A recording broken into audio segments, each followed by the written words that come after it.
Oakland, California is a familiar battleground for two old rivals out of the old AFL. But what's new? The starting quarterback in silver and black. Carson Palmer, the ex-Cincinnati Bengal, makes his first start today for the Oakland Raiders as they play host to the Denver Broncos. A look at the standings in the AFC West. With Kansas City losing to the Miami Dolphins, they lose a game to San Diego and Oakland, both those teams getting underway and Denver bringing up the rear. And with that, we welcome you to Oakland, California, everyone. Greg Gumbel along with my Hall of Fame partner, Dan Deerdorf. Gentlemen, good afternoon. Carson Palmer retired rather than return to Cincinnati.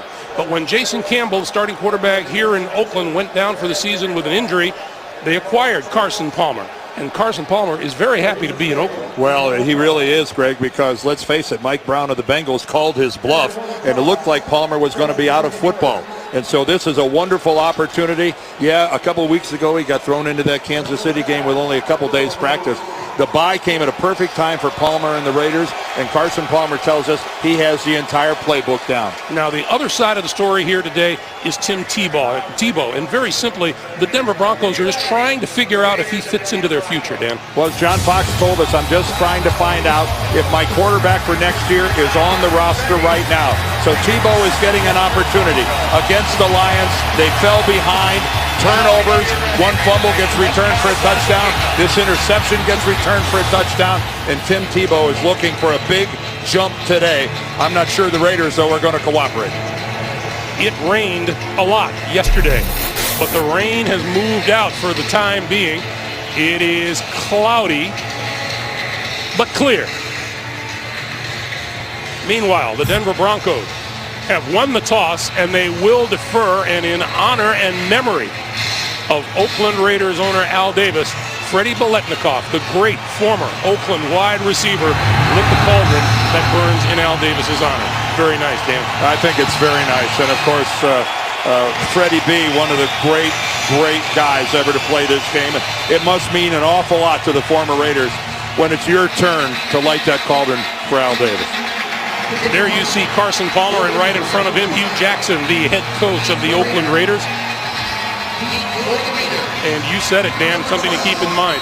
In Carson Palmer's first appearance against Kansas City, he didn't have a fraction of the playbook down, but he's got it now. He didn't even know the protections, and he ended up being out there because Bowler got off to such a terrible start. Jacoby Ford will return this one 2 yards deep. Didn't quite get, no, yes he did, reach the 20-yard line.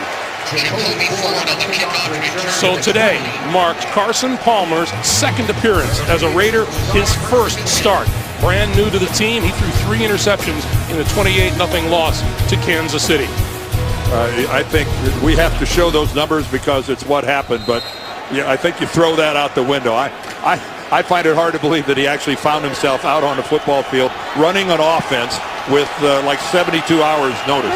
He found it interesting too. Yeah, he certainly did. Carson Palmer told us yesterday he'd like to air it out early in this game. Let's see how long it takes him.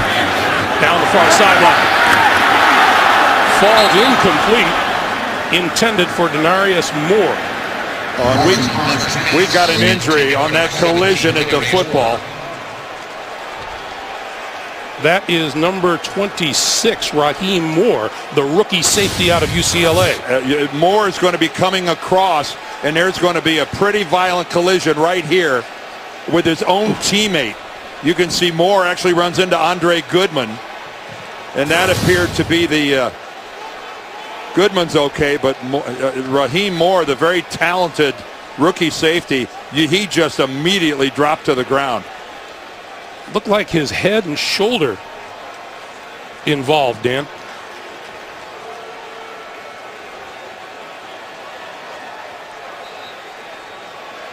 The Broncos have a couple of talented rookie safeties that are playing the free safety position. Again, one more coming in from the right. That's Moore. Oh, and you can see his face just collides with the shoulder pad of Andre Goodman. He's still down. We're glad to say Raheem Moore jumped up off of the turf and walked off the field under his own power. He's being looked at and meanwhile replaced in the secondary by 4th-round draft pick Quentin Carter. So it's a 2nd and 10 for Palmer and the Raiders. Chiefs, Fred Silver, set, grenade, This is Bush. Had a little bit of a hole, went across the 25. Von Miller makes the tackle. A look at the Oakland offensive line, and a giant of a left tackle is Jared Veldheer, 6'8", 315 pounds. The backs and the receivers, Darren McFadden inactive with the bad foot. 4th-year running back Michael Bush gets the start. He had that last carry. You miss a lot of explosiveness with McFadden out of the lineup, but Michael Bush is more than capable, and he's a big guy, almost 250 pounds, but he's got some elusiveness as well. Newly acquired T.J. Hushmanzada in the lineup and in motion briefly. Palmer can throw down the far sideline again and overshoots his intended receiver, Denarius Moore. So it'll be a 3-and-out. That's just a mix-up in the reading of the defense. Denarius Moore, the rookie, saw one thing, Palmer saw another. Moore broke off his pattern. Carson throwing to a spot. So Quan Cosby, number 17, is deep for the kick from Shane Leckler, who booms it as usual. All the way back to the 16-yard line, here comes Cosby. Couldn't break through the first line of defenders, and he's brought down at about the 23-yard line.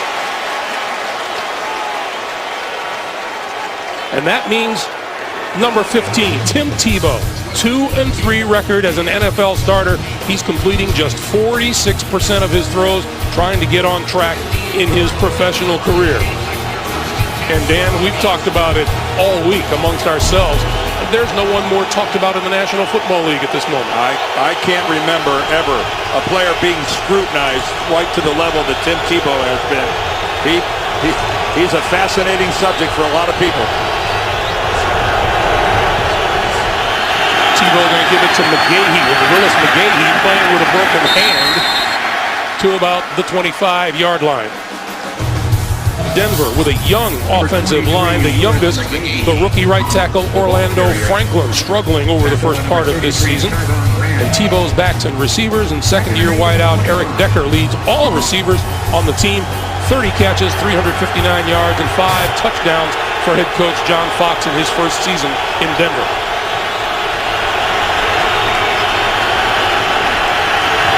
Tebow in the shotgun.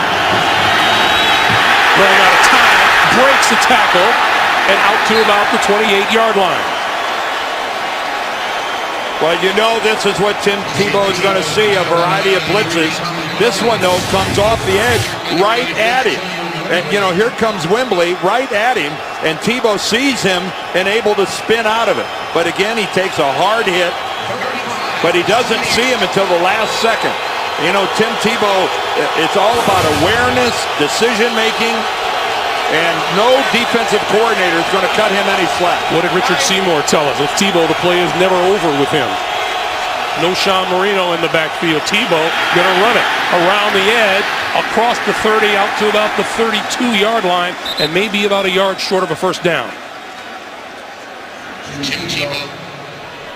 There's no doubt that that is what Tebow does best, and that's with the football under his arm running. But again, he came up short, and Broncos are going to have to punt it away. So a pair of 3-and-outs for both teams to get this thing started. And Britton Colquitt comes on to kick it away. And number 17, Denarius Moore, is deep for the Raiders.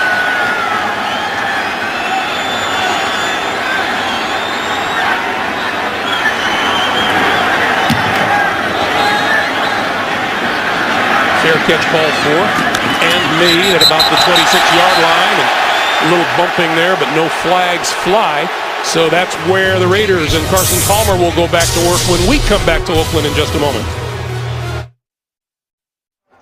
The NFL on CBS is sponsored by Southwest Airlines. Find our fares online only at southwest.com. Sprint. All football, no limits. Only from Sprint. And by the 2011 Ford F-150. Built Ford Tough. Back in Oakland with 11:43 to play in the first quarter. The report on safety Raheem Moore of the Broncos is that he suffered a concussion on the very first play of the game, and he will not return today. So that means Quentin Carter, number 28, the 4th round draft pick out of Oklahoma, is in the secondary at safety. That is Carter. Palmer goes to work from his own 27. Bush. A yard, maybe 2 to the 29. DJ Williams with the stop, and it'll be 2nd and 8. Well, one of the things the Broncos wanted to do was tighten up their run defense, and they've been playing better run defense as of late. But in the first game against the Raiders, they got trampled. Darren McFadden ran for 150 yards. The team ran for like 190. And they know they've got to do better than that. Palmer. And that one's complete across the 40 to Jacoby Ford. Ford to midfield. Down the middle of the field, inside the 40. Loose football. Great hustle. Marcel Reese, the fullback. He gets all the way down there looking to make a block, and now he's hurt. But what great hustle getting downfield by Reese to recover that fumble. A good strike by Carson Palmer, and then look at the elusiveness, and there the speed. But Champ Bailey knocks the ball loose, and good hustle by a teammate keeps that alive for the Raiders. Dan, that's amazing that the fullback gets down there that quickly to make that recovery. Outstanding hustle.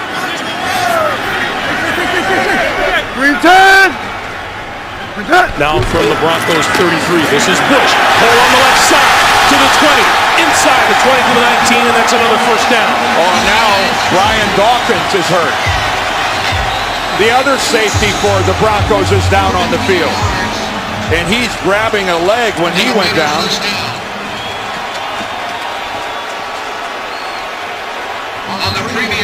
Boy, what a hole off the left side. Take a look at the blocking there by Wisniewski.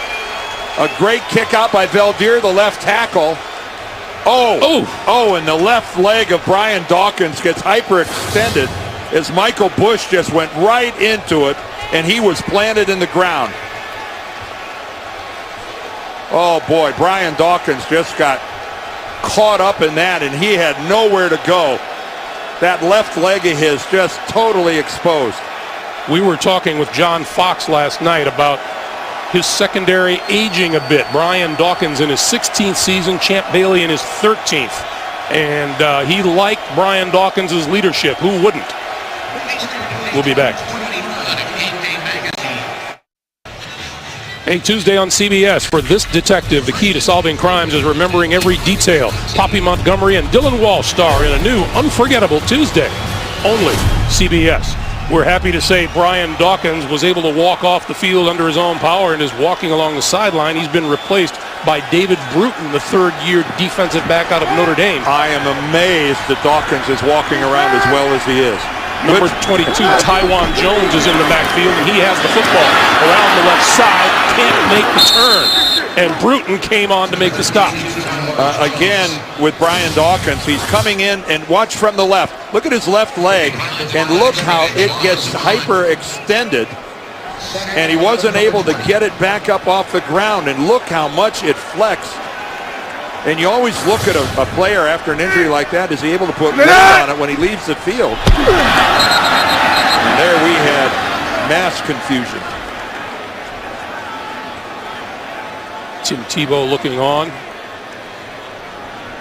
If Brian Dawkins comes back on this field, Greg, he is the most flexible guy I have seen in a while. That you just don't see a knee get flexed like that. We didn't get a call from John Perry.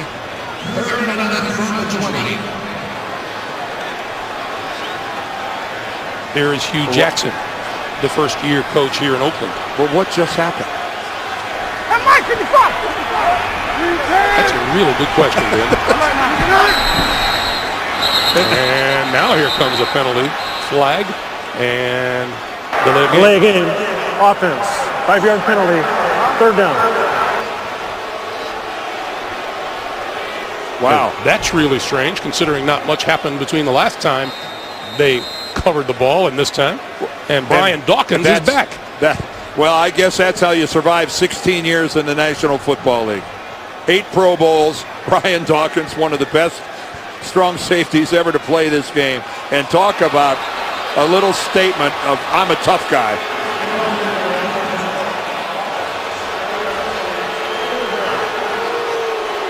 And all of a sudden, the Raiders are beginning to collect penalties, as is their wont. Well, they just got an illegal substitution penalty.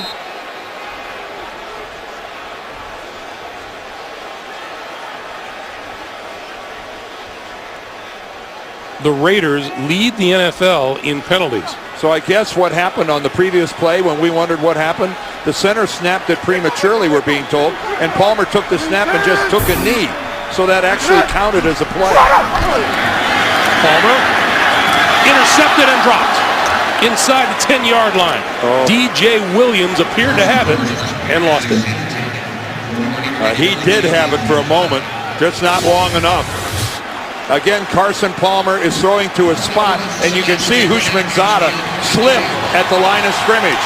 And Carson Palmer is throwing to a certain spot, and because of the slip, Houshmandzadeh wasn't there, but at least he collided with Williams enough to knock the ball loose. And here's Sebastian Janikowski going to try one from 48 yards out. He has been hobbled by a hamstring injury. There was some question whether or not he'd be able to go today. He does, and he got it. I can't tell you how gingerly he kicked in warm-ups. That looked like a ginger kick, and it went right in. He's amazing. The NFL on CBS is sponsored by Applebee's. Veterans and active duty military eat free on Veterans Day, only at Applebee's. And by Bud Light, the official beer sponsor of the NFL. Here we go.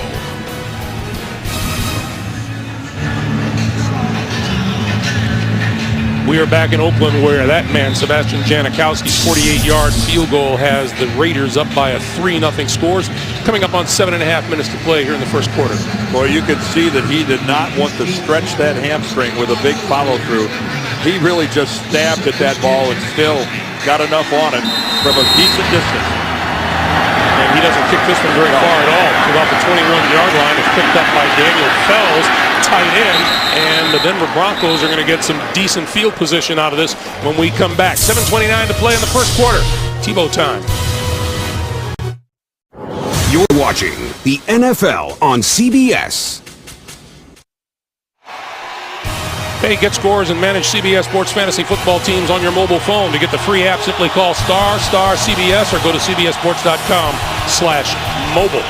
Back on offense, Tebow and the Denver Broncos. And on their first drive, Tebow did not throw the ball at all, but he carried twice for 7 yards. There was one McGahee run and a pair of Tebow runs. The ball just across the Denver 40-yard line. McGahee, nothing there. Let's go back to that Sebastian Janikowski situation. There was legitimate concern about him this weekend. Oh, yeah. We weren't sure until yesterday that he was going to play. He's got that sore left hamstring. Here he is. And I'm telling you, look how easily he's doing this. And again, he does no follow-through at all. And yet somehow he was able to muscle it through. And that kickoff, that hurt, because I think Janikowski came over to the sideline. And I'm not sure we'll see him kick off again this game. 2nd and 9. Tebow sets up the screen. McGahee, penalty marker is down in the Denver backfield as McGahee works his way to the 49-yard line. And this is going to be a hold on the Broncos, and it'll come back. John Perry, our referee. Holding. Number 78. Offense. 10-yard penalty. 2nd down. That's Ryan Clady, the left tackle.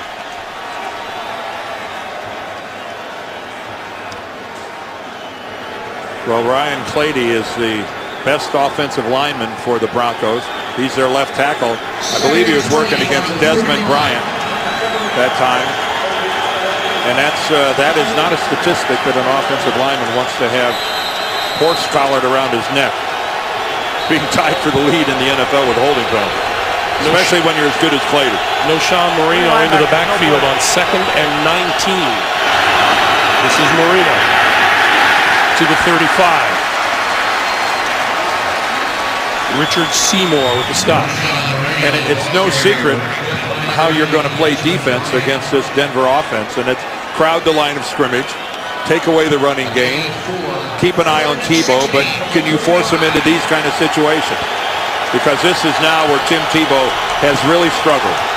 Chuck Bresnahan, the defensive coordinator, he could devise this game plan in his sleep.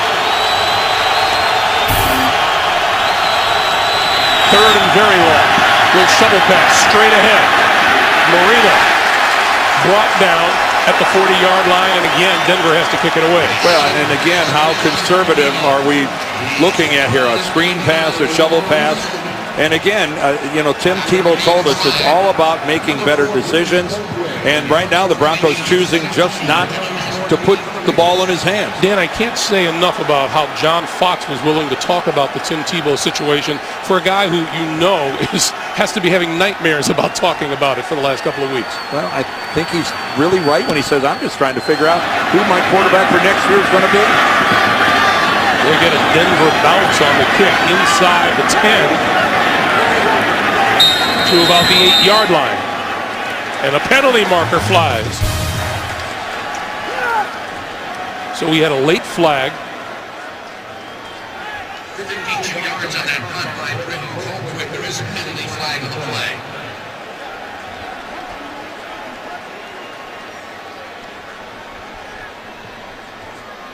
Dan, what could possibly happen while the ball is rolling to a dead stop? I don't know, but John Perry is saying it's against Denver.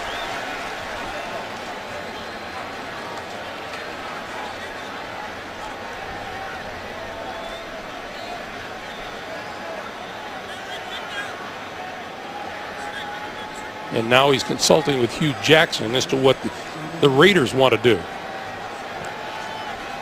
Well, if he has a chance, Hugh Jackson would like him to punt it again. Illegal touching of the kick on the kicking team. Number 25.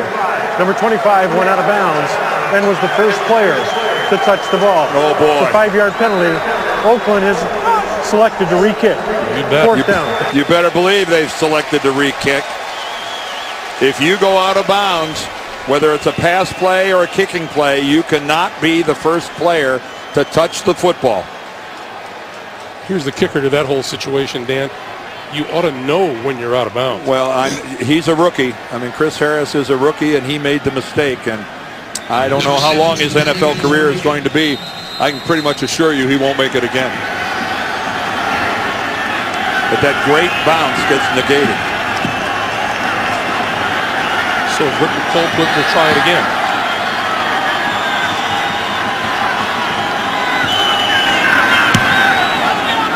Booms this one out of there.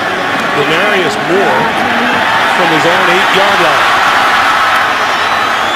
Back to about the 20. 4 minutes, 58 seconds to play. First quarter, Raiders leading the Broncos 3-0. Hey, this November, we ask you to join the NFL Salute to Service campaign to honor our nation's veterans and active servicemen and women. Learn more at NFL.com/salute. I think right now Raider fans are hoping to see Carson Palmer in the passing game be a little more precise.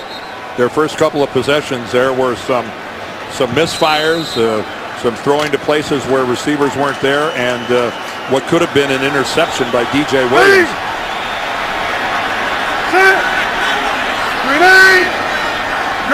From their own 20-yard line. Palmer, screen, tipped, incomplete. Elvis Dumerville got a hand on it. Here's what's happened with Carson today, Dan. Well, in the first couple of possessions, like I said, there's been some problems. This was a miscommunication with Denarius Moore. Then a good solid throw to Jacoby Ford, and that was the real bright spot. But then on the next one, Houshmandzadeh slips. Palmer throws to a spot, and DJ Williams really should have had that interception. And then that one got kicked by the shortest defensive lineman in the league. It's some of the longest arm. Here's a draw for Michael Bush. The penalty marker down in the backfield. Michael Bush. DJ Williams dragged Bush down. This is going to be yet another penalty on the Raiders. Number 64. Offense. 10-yard penalty. Second down. The center, Samson Satelli. You know, we talked to Hugh Jackson about all these penalties, and he said, it kind of surprised me, Dan. He said we have to do a little better job of coaching. But I don't know. I guess I don't understand how better coaching eliminates penalties. It seems to be more common sense than anything else. Yeah, you have officials at practice. You constantly, drive the point home to your players. But a lot of times penalties come because a lesser player can't keep up with a better player. On 2nd and 20, Bush spinning across the 15 to about the 16 or 17 yard line, and Chris Harris makes the stop there. Greg, the one thing I like that Hugh said is he goes, hey, I don't subscribe to some conspiracy theory that because we're the Raiders, we just get more penalties. He goes, we're getting more penalties because we deserve these calls. He's a stand-up guy in that regard. Well, let's say that never helps if you subscribe to that theory in public. No. 3rd and 13.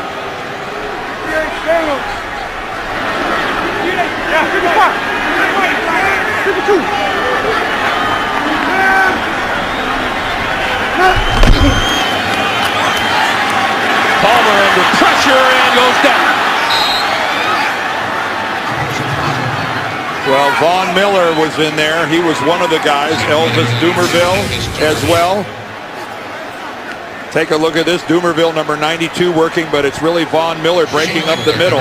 And he's the first guy that gets his hands around Carson Palmer's legs. And he gets to the inside of Wisniewski, who then works back to the outside and turned him loose. I'm not sure why he did that. Quan Cosby. Inside is 30, tripped up, falls forward to about the 35-yard line. Tywan Jones with the special teams play after a 61-yard punt by Shane Leckler. And here comes Tim Tebow. He made his first career start against Oakland and played very well last season. This was a 40-yard run for a touchdown. Followed that up with a 33-yard touchdown pass to Brandon Lloyd. And he finished 8 of 16 for 138 yards and a touchdown. He also ran for 78 yards and a touchdown in a 39-23 loss. Yeah, it was a loss. But it's something that Hugh Jackson, he spent all week making his players watch that game, saying, this is what this guy's capable of. That pass out of the backfield, actually coming across from his tight end position, is Daniel Fells. As the Broncos try to accomplish something other than a 3-and-out. Well, that was actually a nice delivery by Tebow in the face of real 75, pressure. as reported, He actually put some nice touch on that ball. Granted, it wasn't all the way downfield, but it could have easily been an incompletion.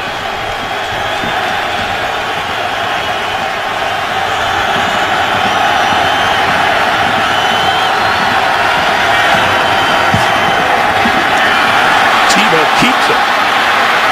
Tebow to the 30 and out of bounds. Well, that was some slick ball work by Tim Tebow. That is the way to ride the running back in. When he sticks that ball in the stomach of the running back, watch how long he rides him in there. And then by the time he comes around the corner, the Raiders caught completely by surprise. You know, one thing the Broncos have their fair share of is long runs this season, and Tebow has his share of those. Well, a lot of times, though, you'll see a quarterback makes a very token little move in there. You know, it's a little semi-fake. Not that one. He sold it. First down of the day for the Broncos. This is McGahee. And there's a helmet loose. That's Aaron as McGahee gets brought down.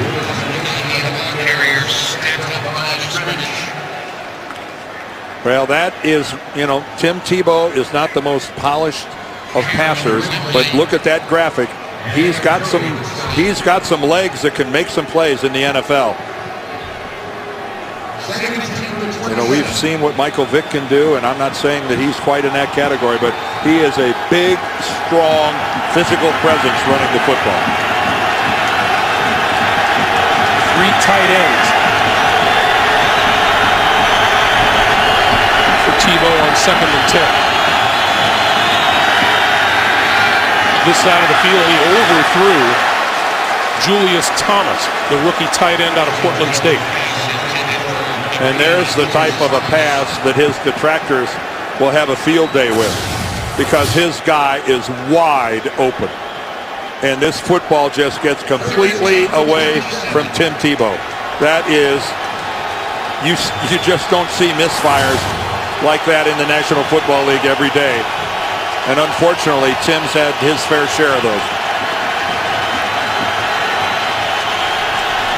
That statistic right there is sobering if you're a Broncos fan. Play clock down to 3, 2, 1. And he calls a timeout. Actually, I think Denver called the timeout from over on their sideline.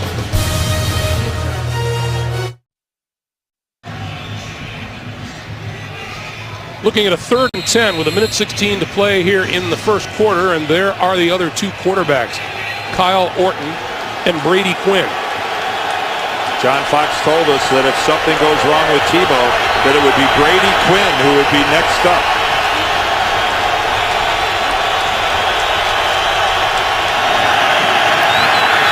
Over the middle, got his man, touchdown! Eric Decker with his 6th receiving touchdown of the season.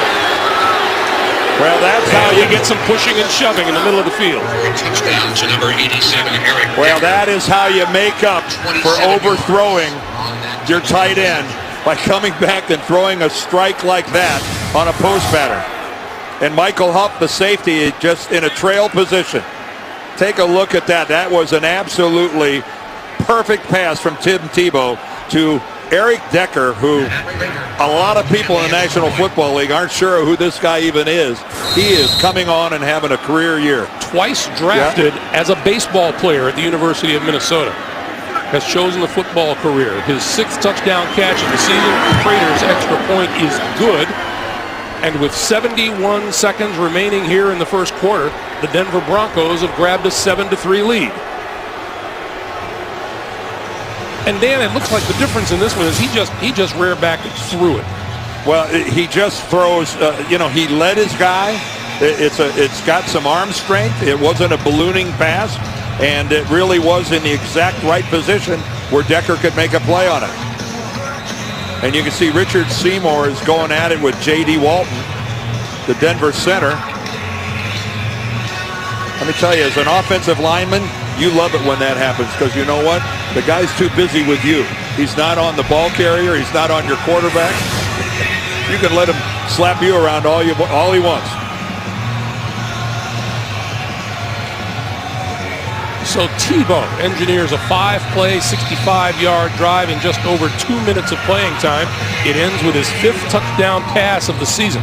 And he made the 2 big plays on that drive, one with the great fake and the run, and then comes back with the touchdown strike.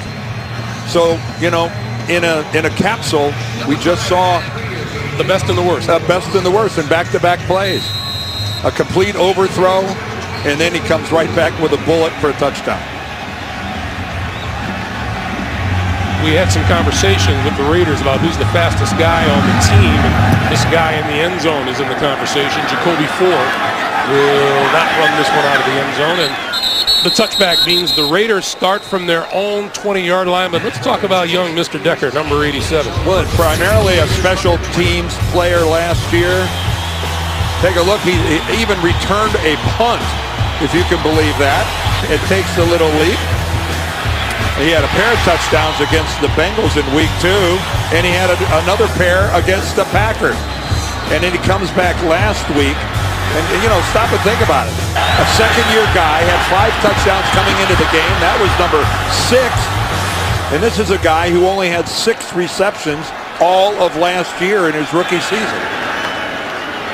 Now Carson Palmer from the 20, short drop throws. Out to the 25-yard line. That's complete to the fullback, Marcel Reese. So it'll be 2nd and 5, and we are under a minute to play here in the first quarter. Well, you can see Carson Palmer getting the Raiders up to the line without a huddle. Trying to change the tempo up. Grenade! Michael Bush. Oh, great cut. And what a seal on the backside by the Raiders offensive line. Out across the 35 to the 36-yard line. Take a look at this. It's going to go off right guard, but then Bush has the vision to the backside. His fullback makes a nice seal over there. That was really well done. Veldir and Wisniewski, a couple big blocks.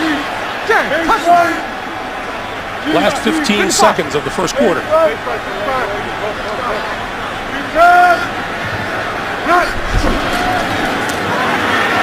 Palmer with time, throwing, overthrows and almost intercepted.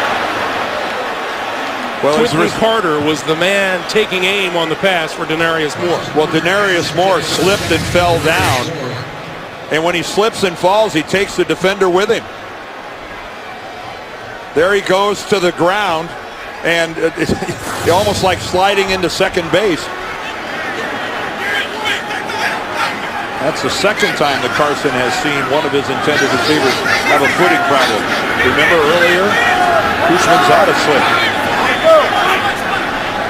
So second and 10. Bush right ahead through a hole across the 40 to about the 42, and that'll do it for the first quarter here in Oakland. That's the end of one with the score. Denver 7 and Oakland 3. We're coming back to Oakland, California right after this. You're watching the NFL on CBS.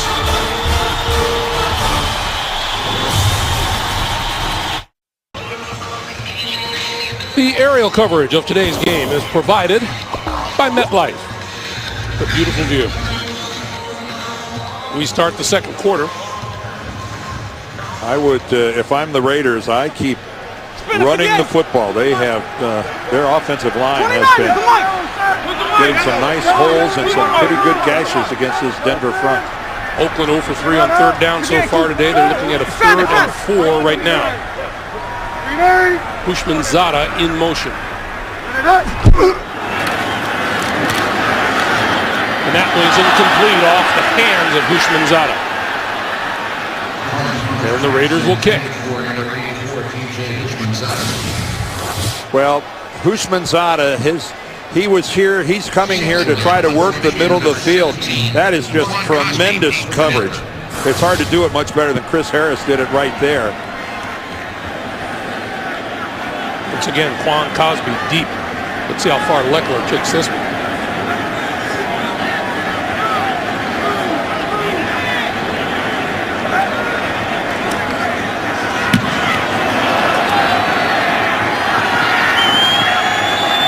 Fair catch made at the 15-yard line. Tonight on The Amazing Race, the African Adventure kicks into high gear. Can this former NFL star carry the weight?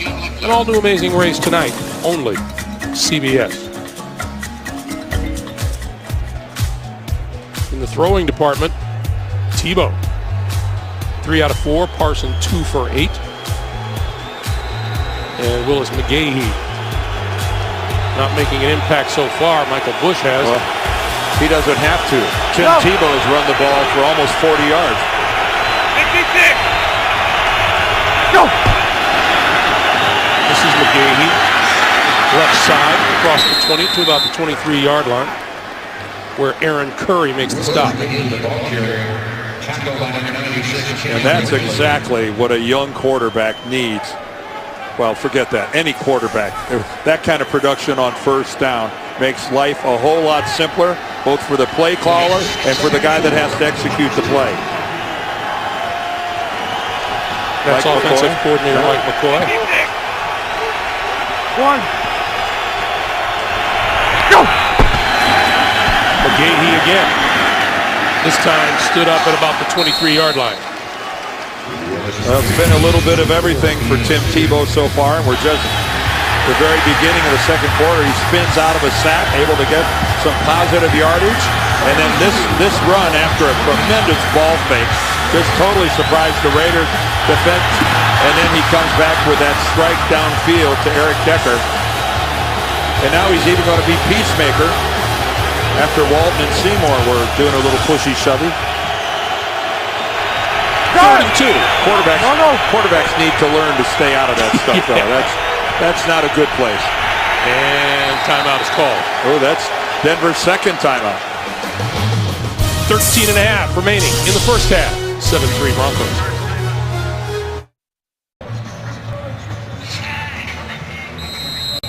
A look at the famed black hole.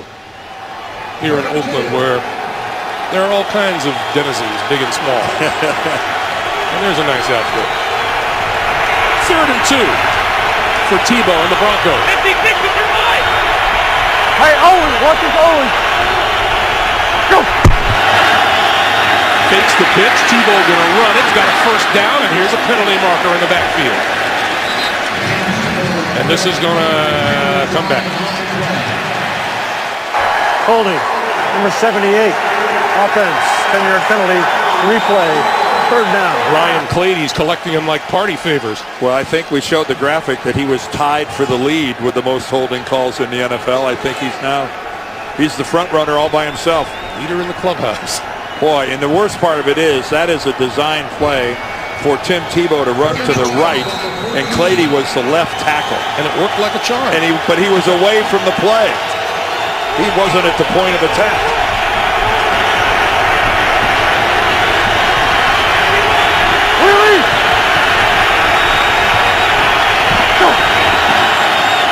Tebow up the middle, got hit, goes down at the 14. And Chuck Bresnahan doing the right thing, bringing pressure, bringing a blitz right up the middle. Seymour and Houston are both there, but you can see Michael Huff, the safety, comes on a blitz. And again, Tim Tebow in that situation, it's all about making rapid-fire decisions. And as a young quarterback, that's going to be the last thing to come around. Demarius Moore deep for the upcoming kick from Britton Colquitt.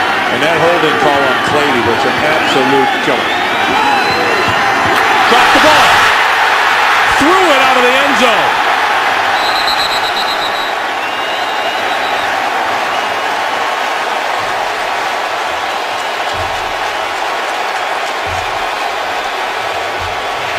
Raiders want a safety. Well, really, it's just an incomplete pass. That's a forward pass. It's just an incomplete pass. He picked it up off the ground and threw it unless they're going to call that a grounding. Well, they could maybe. He didn't get. You're right. He didn't get it back to the line of scrimmage.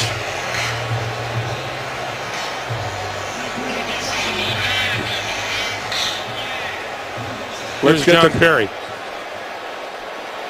Ineligible player downfield, number 46 of the offense. There is no intentional grounding as number 30 was in the area of the vicinity and he was an eligible receiver. We'll replay 4th down. Well, why would they replay 4th down? I don't understand. The Raiders will decline the penalty.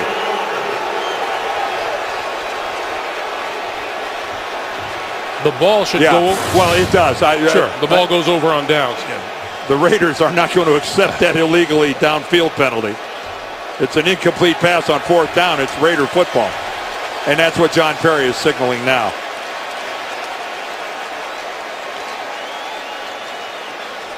Well, that was a faux pas of the first order. Well, but actually Colquitt ends up, granted, he drops the ball, but that move right there actually worked out for his team, as the Raiders at least now have to go 19 yards for a touchdown.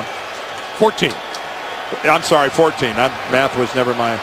I'm too busy doing things here. Tywan Jones in the backfield. Jones with the handoff, trying to find a hole on the right side, and got crushed at about the 12. Robert Ayers, third-year defensive end from Tennessee, took aim. Well, this game so far has hardly been a textbook game on how to play this game at the highest level. We've seen a lot of penalties. We've seen some mistakes. And right now, the Denver defense has been put to the test. 2nd and 8 from the 12. This is Jones again, and Jones up the middle to about the 10, and we get another penalty mark. And this is going to be against the Raiders.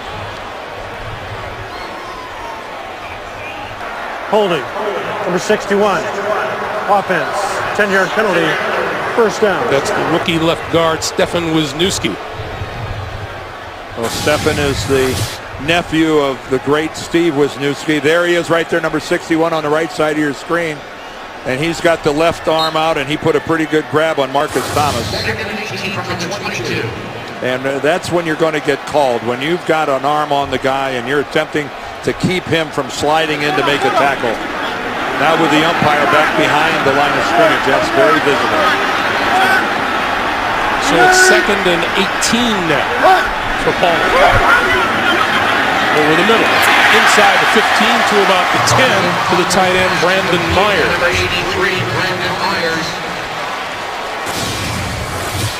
Well, Brandon Myers lined up at the tight end on the left position. Now just trying to find that little soft spot, little curl pattern right in the middle of that Denver zone. Third set from the 11. Just set it down at the 11. Meanwhile, we've seen a couple of plays by Taiwan Jones.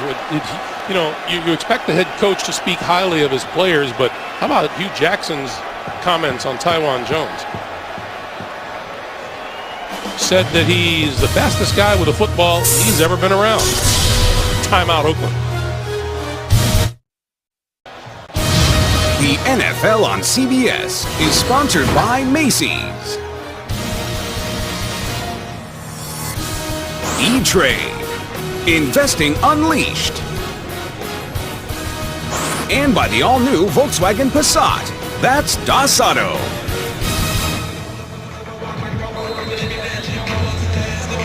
Well, one thing's for sure, there won't be a whole lot of stopping the clock down the stretch of this first half. Denver is down to 1 timeout. Oakland is down to 2. And the Raiders with a 3rd and 7.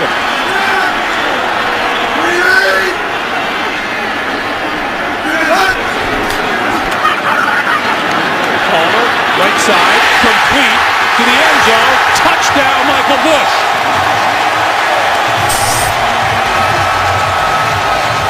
And as a Raider, Carson Palmer's first touchdown pass. Well, the matchup was Michael Bush against Wesley Woodyard, the linebacker, and Woodyard falls down. 52. Look at him right in the middle of your screen. He's locked up on Bush, and then he loses his footing not once but twice. And that allows Michael Bush to make this sensational leap over Champ Bailey into the end zone. What an effort by Bush. Sebastian Janikowski for the extra point. Oh, so softly through the uprights. 10:42 to play in the first half, and the Oakland Raiders regain the lead. Carson Palmer says he wants to play football till his legs and knees and back won't let him anymore. There's Michael Bush on the receiving end of his first career touchdown catch. It's a good job of Palmer finding him after checking down. More foot into this one from Janikowski, and Cosby going to run it out. Breaks a tackle at the 20, falls forward to about the 23-yard line. Number 17, Quan Cosby on the kickoff return. Hey, tomorrow on CBS, Hawaii Five-0 starts with a plane crash and ends with a surprise twist. Don't miss a new Hawaii Five-0 tomorrow, only CBS. At their 23. Once again, the focus on Tim Tebow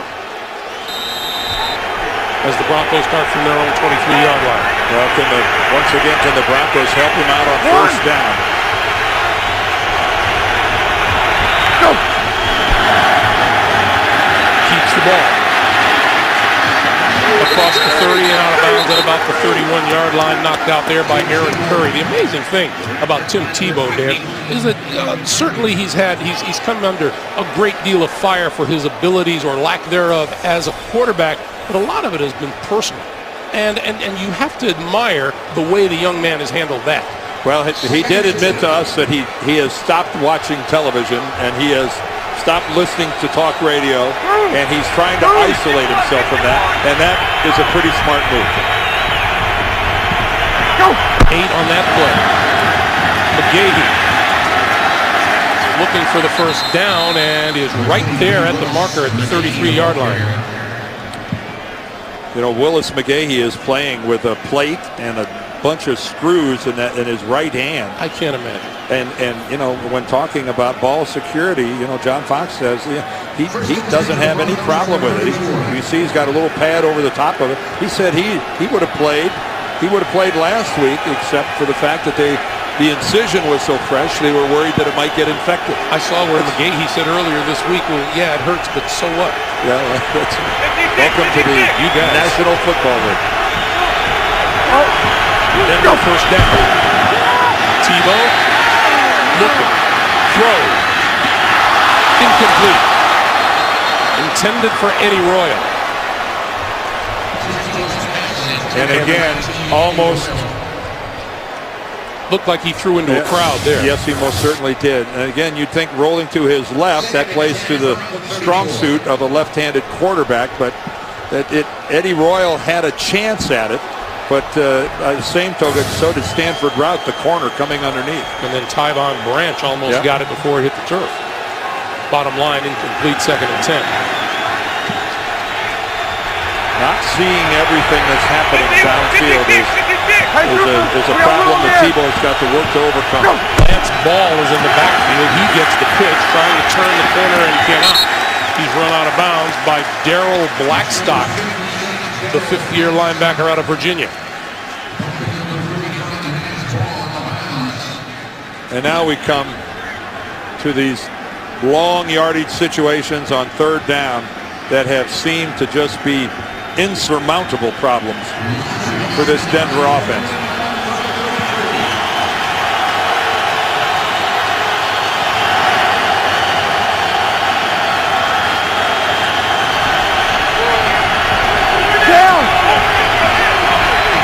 Complete empty backfield for Tebow. Play clock to 2 to 1. He didn't get the play off. No, he didn't. And if you are not aware, the history between these two franchises is not what you call pleasant. 2 long-time rivals. Well, on the field and off the field. Delay game. Offense. 5-yard penalty. 3rd down. 3rd and 11 becomes 3rd and 16. And it goes all the way back to the old AFL. And now a big problem has become 5 yards bigger. Tebow and the Broncos need the 44-yard line for a first down. I wouldn't be surprised to see something awfully conservative here. Tebow might just take off with the football. Shovel pass. Yeah, you knew it was going to be something very safe. Something very safe, very conservative.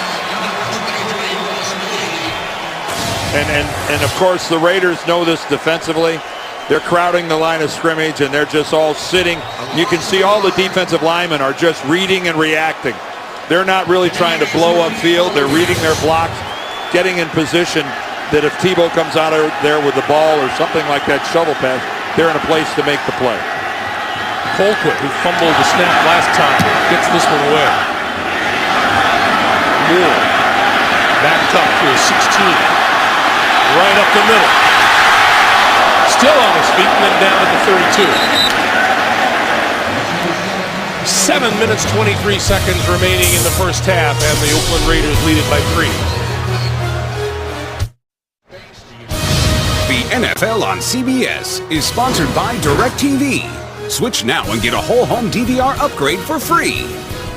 And by Red Lobster. It's endless shrimp at Red Lobster. Enjoy endless combinations of shrimp entrees for only $15.99.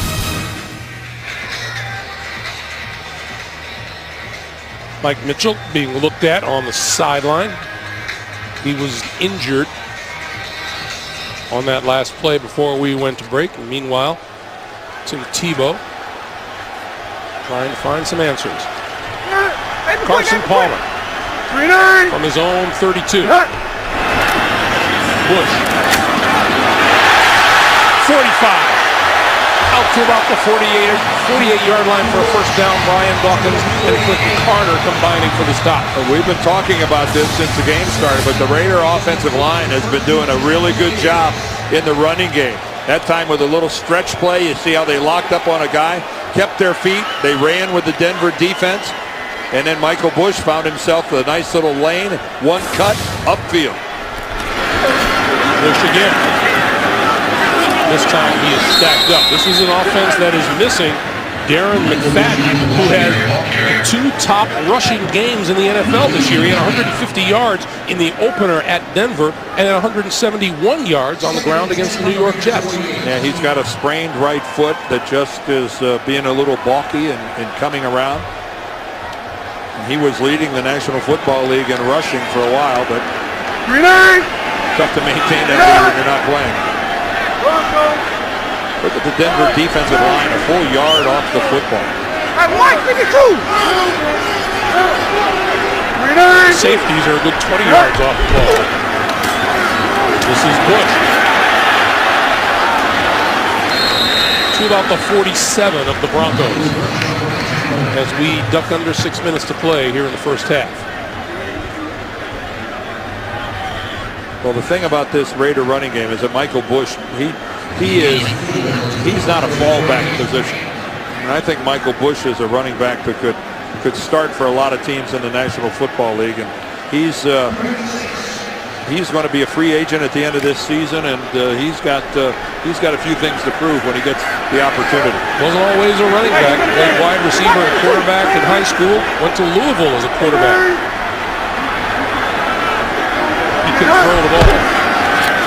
Palmer pulls it down, now throws, complete on the sideline, and fighting for first down yardage is Denarius Moore, and I think he got it. Well, Denarius Moore, I love the kid's attitude, but in the field of play, stretching the football out like that, this is working against Champ Bailey. That's a sign of respect. But this move right here, whoa, that is a fumble waiting to happen.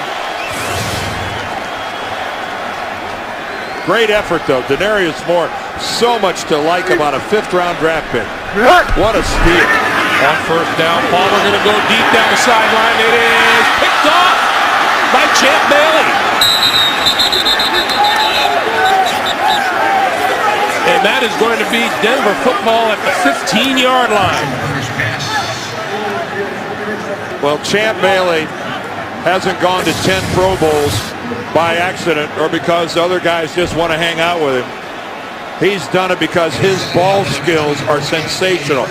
And he becomes the receiver.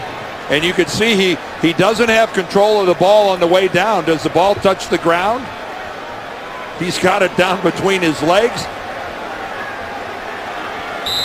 Again, it looks like it stands up for a career interception number 49 and his first of this season. At no point could we see the ball touch the ground. On first down, this is McGahee, and McGahee for 2, maybe 2.5 yards.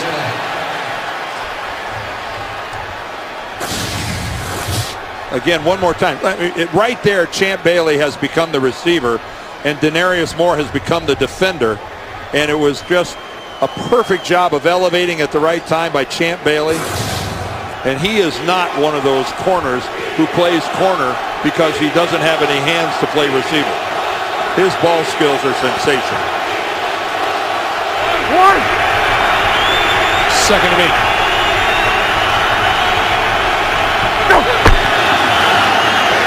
Tebow to throw. A time this time. Throws far side. Complete. Incomplete. The penalty marker down. Intended for Decker. And there's a penalty marker in the backfield as well. Well, DeMarcus Van Dyke was the defender downfield for the Raiders. There are 2 fouls on the play, both on the defense. Illegal use of hands to the face. Number 23, personal foul, roughing the passer, driving the quarterback into the ground. That penalty will be accepted. 15-yard penalty. First down. So DeMarcus Van Dyke is the rookie cornerback who got called for that. Well, and that really is. That's so visible. There's nothing wrong with the hit, but after the hit, driving him into the ground and using your shoulder to drive into his upper body and plant him on the ground, that's what got Jarvis Moss in trouble. Is it a bad thing when the penalty marker hits you? Yeah. I've had him stick in my face mask. First down. McGahee. Fighting for yards. Look at the middle of that line. Holy smokes. Well, Willis McGahee just won't go down.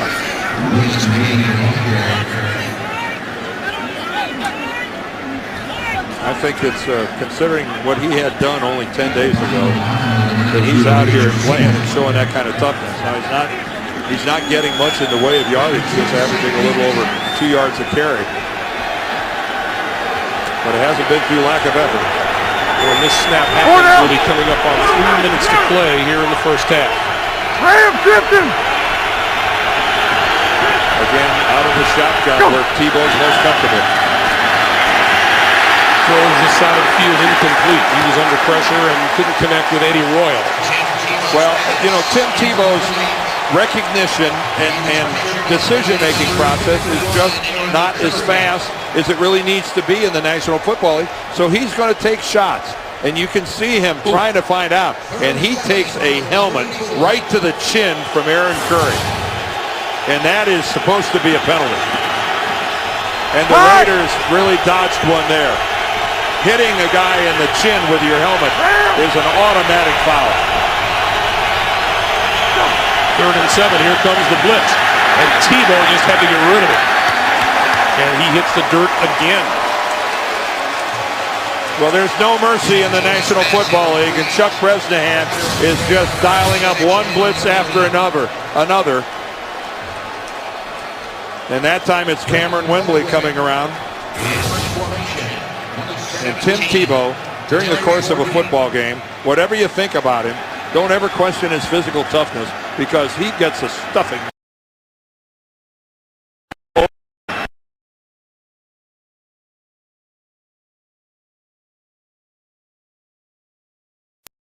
Moore going to return this one from the 23. Changes direction. And tripped up at about the 27-yard line. Spencer Larson with the special teams play. Meanwhile, Carson Palmer. Well, Carson Palmer, you know, again, got thrown into this game against the Chiefs with only 3 days practice.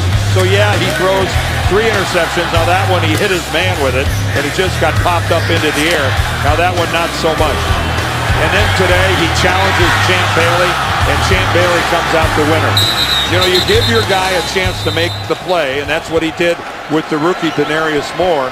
He just chose poorly on which cornerback he was going to go after. I would not recommend challenging Champ Bailey very often. On first down, push across the 30 to about the 31. I hope you caught Shannon Sharp's interview with Carson Palmer on the NFL Today earlier today. He was very honest and forthright, talking about his decision to leave Cincinnati, and basically Carson said he wasn't really proud of it. Well, Shannon asked him if he thought he was being selfish, and he said, yeah, I guess to a degree I was. Palmer throwing. Oh, what a catch by Jacoby Ford. Ford down the sideline to about the 40-yard line. Well, if you're a Raider fan, you're well aware of the fact that this young receiving corps just oozes talent. And again, that's Champ Bailey again, and Champ just lost his footing.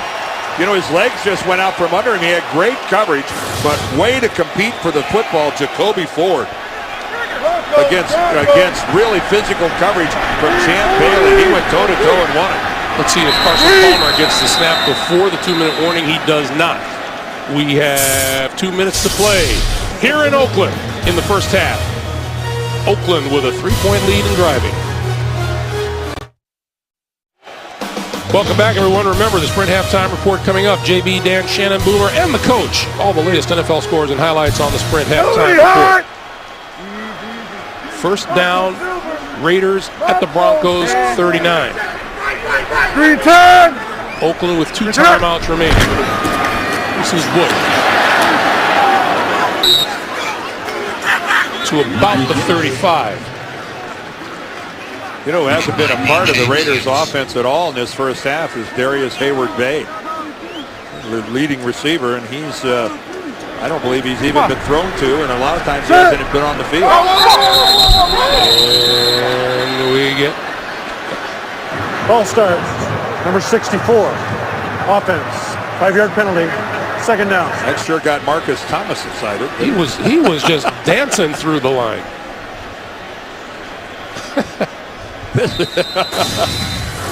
Here's a guy that is that's about as excited as I've ever seen anybody get over a false start. That's kind of like the new phone books are here. The new phone books are here. Second and 11. Palmer to throw. Oh, what a catch inside the 5. Touchdown. What a catch. What a throw. Marcel Reese. Oh, right down the seam. Carson Palmer. What a big-time throw from Palmer. Oh, that was beautiful.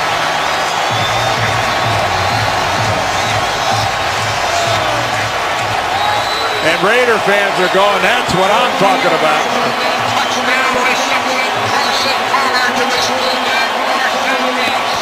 Reese with his second receiving touchdown of the day, and Palmer with both of his TD passes to running backs. Janikowski.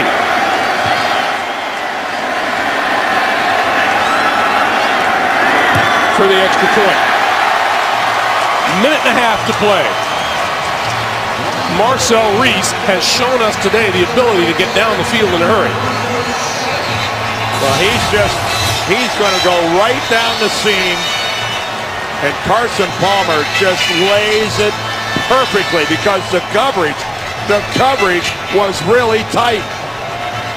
And this takes a perfect pass to end up being a touchdown. DJ Williams running right stride for stride with Marcel Reese. And I'm sure DJ Williams can't believe that ended up being a touchdown. I mean, look at that coverage from Williams.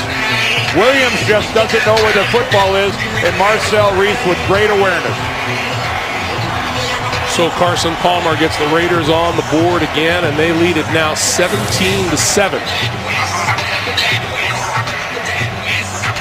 Remember earlier in this game, there was a fumble, and all of a sudden there was Marcel Reese way downfield to make the recovery. He got a little payday. He got a little payday for that right there.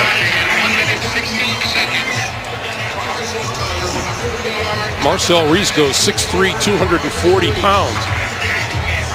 Not having trouble navigating downfield at all. So Sebastian Janikowski with the step-and-a-half kickoff. Look at that. Well, that's a line drive that's returnable. Cosby. 30. Out to about the 38, maybe the 39-yard line.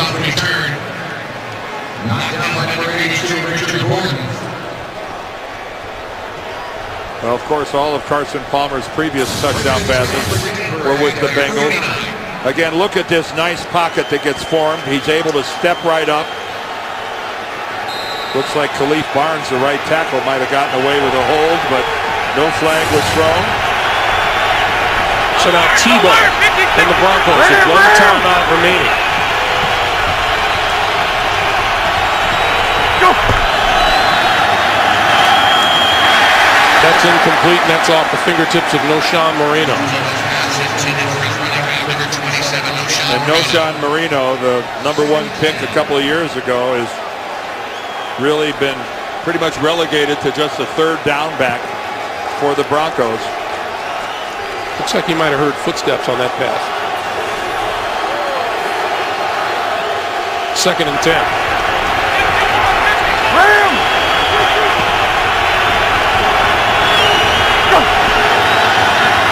This is Moreno going nowhere.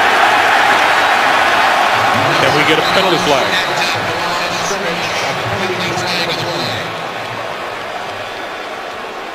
Personal foul, face mask, number 92.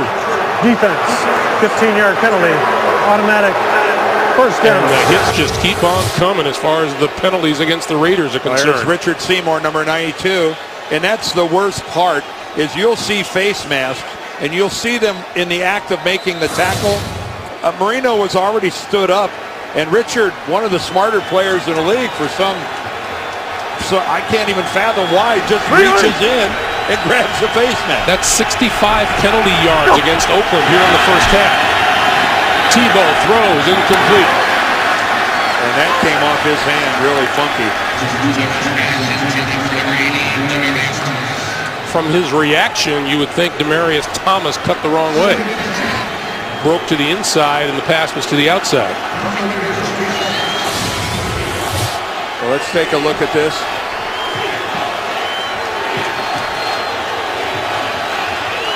Hardly a perfect spiral by the time it gets out there, when really Stanford route had just tied up Thomas to the point where he was a non-factor. Tebow down the sideline. It is caught by Royal, but not inbound. So it looked like he had 1 foot in bounds, but I don't think that ball sailed out of bounds, and I don't. Maybe someone 7 feet tall might have been able to keep their feet in. He got the right foot in, but the left foot out of bounds. Great effort by Eddie Royal, though, trying to come down with that.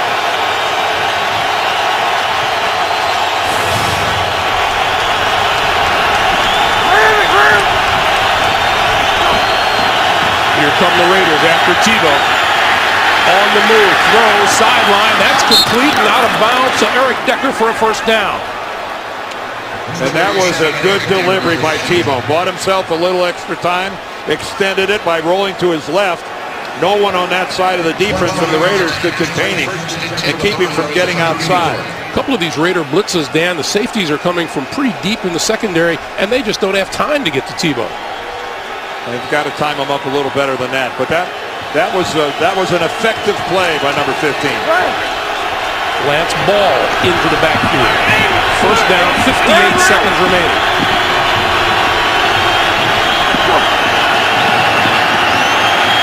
Tebow going to go for the end zone for Decker. It's incomplete. Covered by Michael Huff.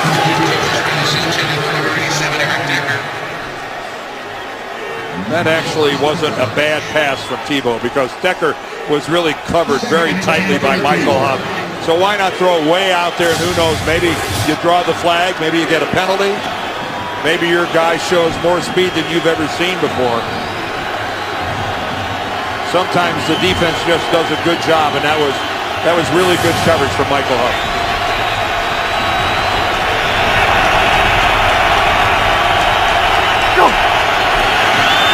Quick pass from Royal, and Royal can't shake the tackler.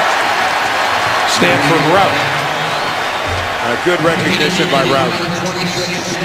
Clock continues to move. 40 seconds to play here in the first half. Yeah, that's where the coaching and the practice during the week, identifying the formation, realizing the quick screen is an option, and that's the way to close it, cover it, and end it. 3rd and 11. Tebow up the middle, incomplete. Julius Thomas, the intended receiver there. I think Tim Tebow was trying to do a Carson Palmer imitation of hitting that covered seam route right down the middle of the field. Again, very good coverage by the Raiders. And now Matt Prater will come on. He's no slouch in the long distance field goals. In fact, from more than 50 yards out, he is 10 of 14 in his career. Well, he's going to get a chance at another one. This one is 53.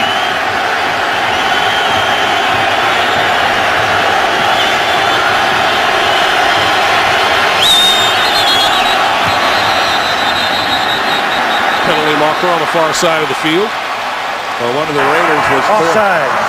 Number 22. 5-yard penalty. 4th down. So that just shortened up Prater's shot here. It most certainly did. Tywan Jones, the running back, who's in there for his speed coming around the corner. Well, he jumped the gun. And that makes things a little more comfortable for Prater.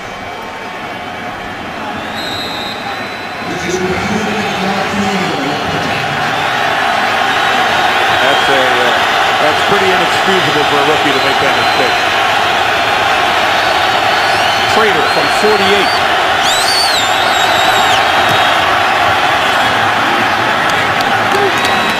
There's another flag. There's another flag. And it might be Jones, Taiwan Jones again. Did he hit Prater?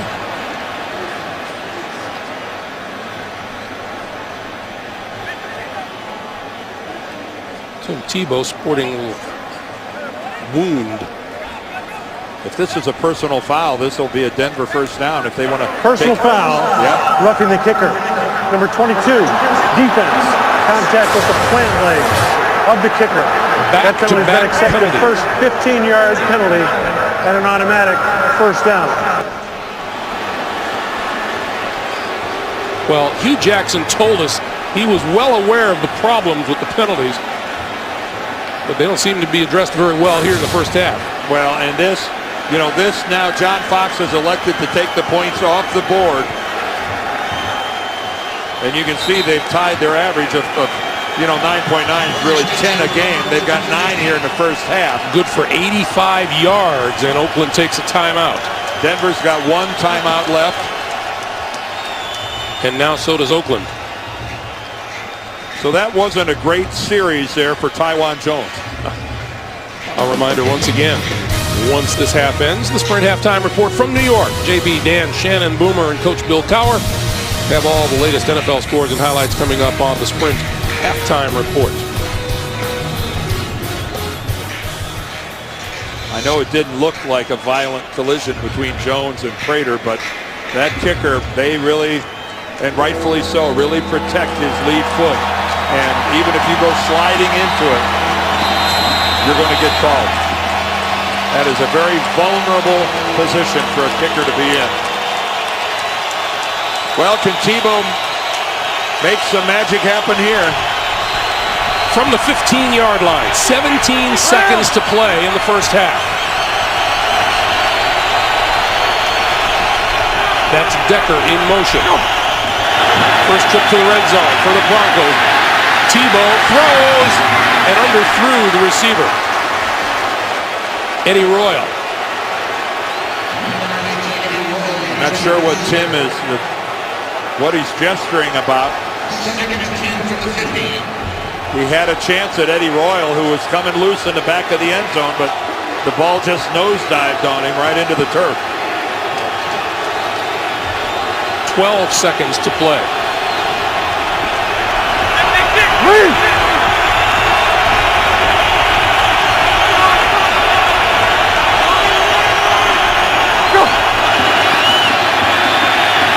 Tebow throwing to no one in particular, but we got penalty markers.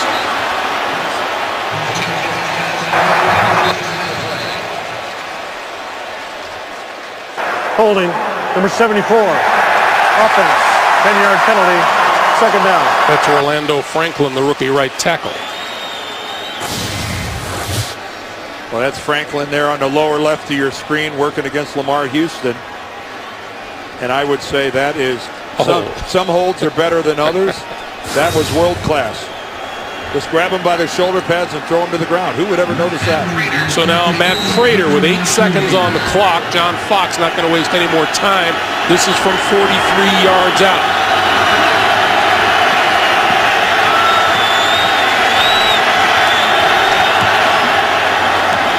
And he hooked it.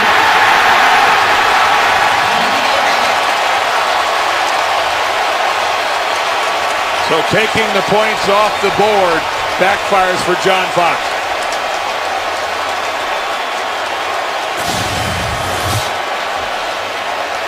And again, good snap, good hold. The ball just won't stay straight and ends up on in the woods on the left side of the fairway.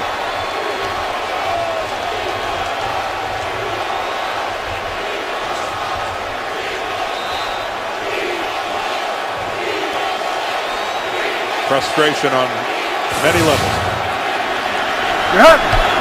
Carson Palmer will take a knee, and the Oakland Raiders will take a 10-point lead to the locker room. We come to the end of the first half, 17-7 Oakland. We'll be back with the Sprint Halftime Report after this message and a word from your local station. You're watching the NFL on CBS.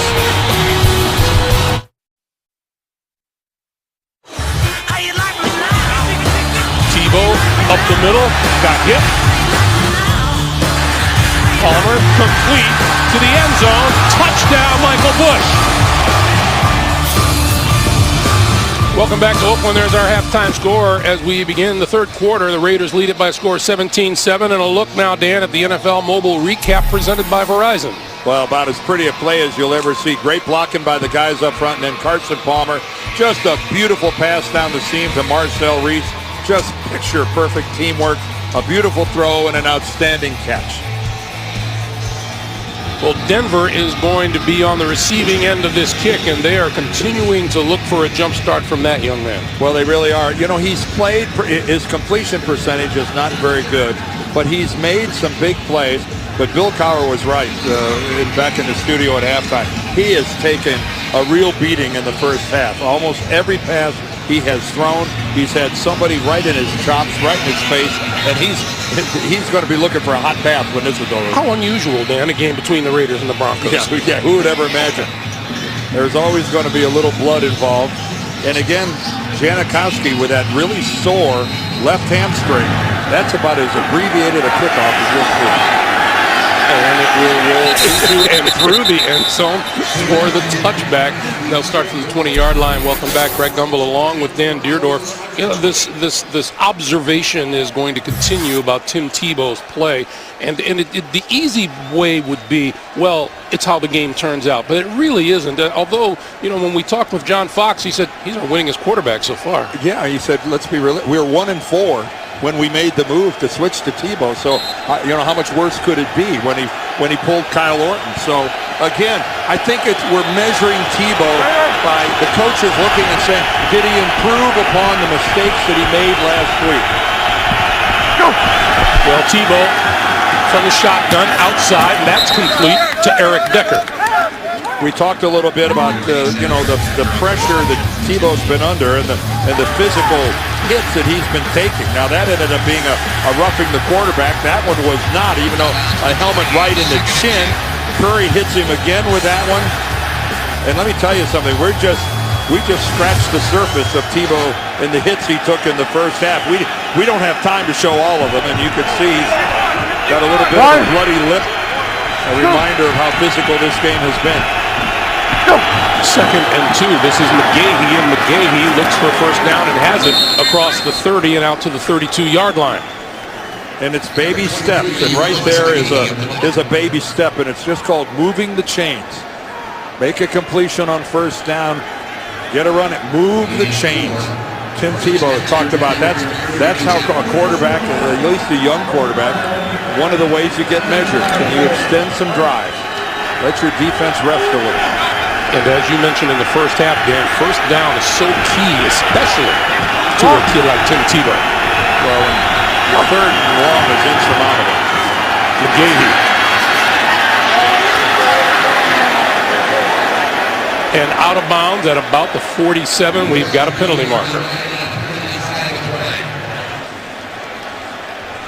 Holding, number 12, offense, 10-yard penalty, replay, first down. That's wide receiver Matthew Willis. I think the play is coming right at him as McGahee brings it to the outside. There he is on the left side of your screen.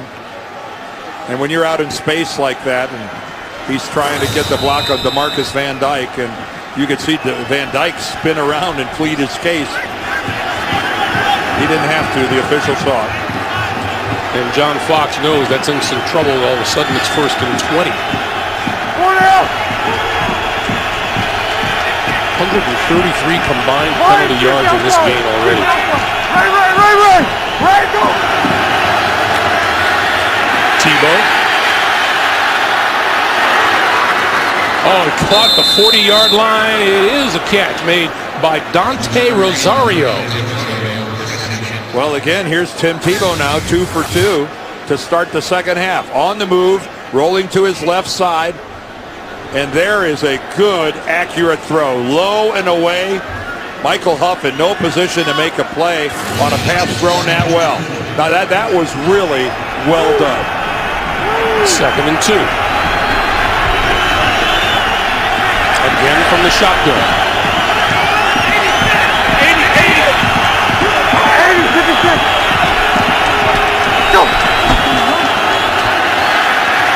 The middle. Off the fingertips of Decker. And he had it. Again, the Raiders bring pressure. The pocket collapsed all around.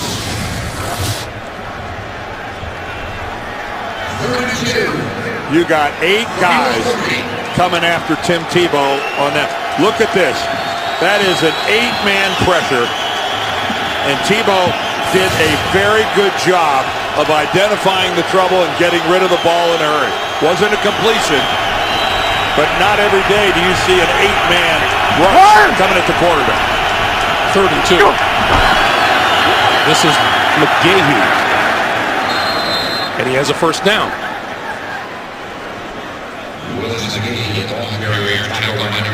Well, they were able to overcome the penalty, the holding call on Matthew Willis, and again move the sticks.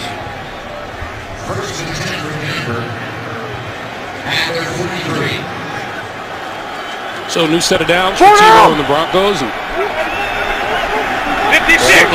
certainly shotgun formation is where Tebow is most comfortable. That's right. Might as well work to his wheelhouse. From under center, drop back, got all kinds of running room. Midfield, first down yardage inside the 40 and out of bounds.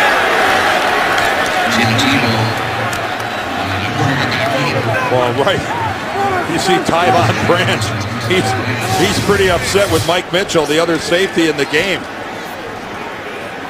I don't know if he thought Mitchell was supposed to have contain over there or what. But that's Branch that comes over and gets a good shot on Tebow, and then he gets in the face of his teammate. 51. Tebow, 6 carries for 67 yards. McGahee inside the 30. The ball came out. Well, and he's whistled down at the 26. That's a nonchalant Willis McGahee getting up after that ball coming out. He was awfully sure that thing came down after he was on the ground. This is a Denver team that's really tired of losing to the Oakland Raiders. They've lost 4 in a row. Willis McGahee is really driving. He is not going down easily. He's putting forth some real effort. On first down. Tebow with time. Throwing over the middle, wide open to the 5. Touchdown, Eddie Royal. That's number 19, Eddie Royal. And I'll tell you what, other than the last-minute drive against Miami where they made that miracle comeback, that's about the best-looking series that Tim Tebow has had. In command, accurate throws, running, moving the chains, and then when he gets an opportunity and he finds a wide-open receiver in a blown coverage by the Raiders, he takes advantage of it. And Eddie Royal finally on the scoreboard. His first touchdown catch of the season. Matt Prater for the extra point, and it is good. Tebow leads the Broncos 80 yards in 9 plays. The touchdown pass makes it a 17-14 Raider lead.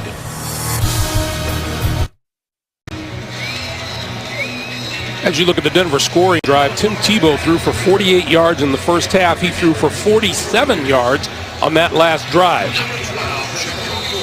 And what a shot in the arm from a confidence standpoint that drive had to be for Tebow.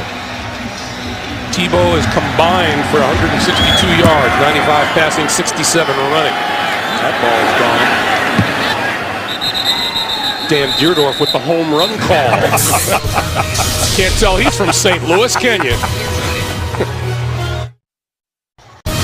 The NFL on CBS is sponsored by Southwest Airlines. Find our fares online only at southwest.com. McDonald's, I'm loving it. And by the next generation Honda Civic, to each their own.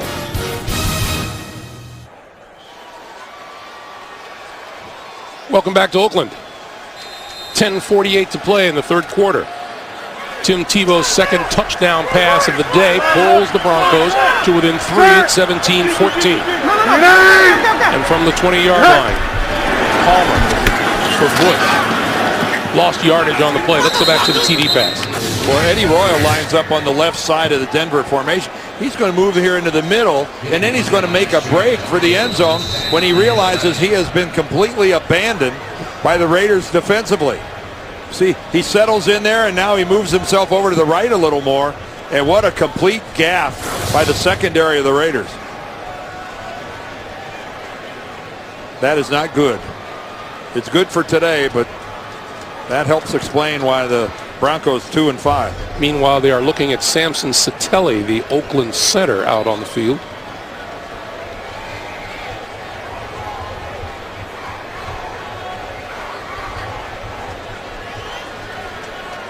The Raiders weren't sure that they were going to be able to re-sign Satelli. They drafted Wisniewski out of Penn State thinking he might end up being their center. And then they were pretty pleased to re-sign Satelli that they got in a trade back in 09 from Miami. So he is going to take a slow walk to the sideline, and Wisniewski will move to the center position. And Joe Barksdale, the third-round draft pick out of LSU, have they done anything lately? Well, Satelli came into this game with a knee problem. And you can see there's Wisniewski looking like he's going to go switch over from left guard to center. Satelli came into this game with a knee problem, and you can see that he's wearing a brace, and it's pretty well taped up.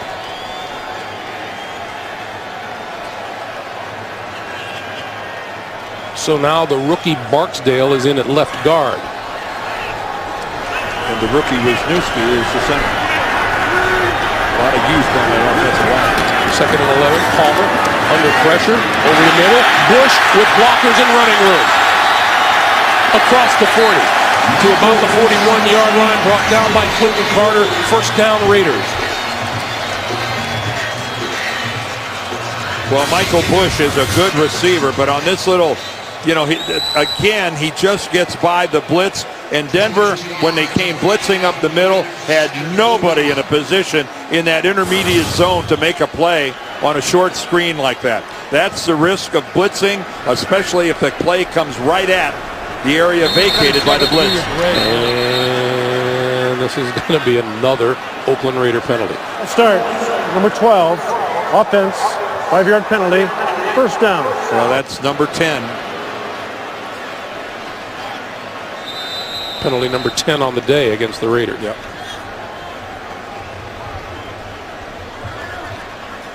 Hugh Jackson, like all Raider coaches before him, have to be completely vexed by this. This is Bush. Cut down as he crosses the 40 to about the 43-yard line by Brian Dawkins.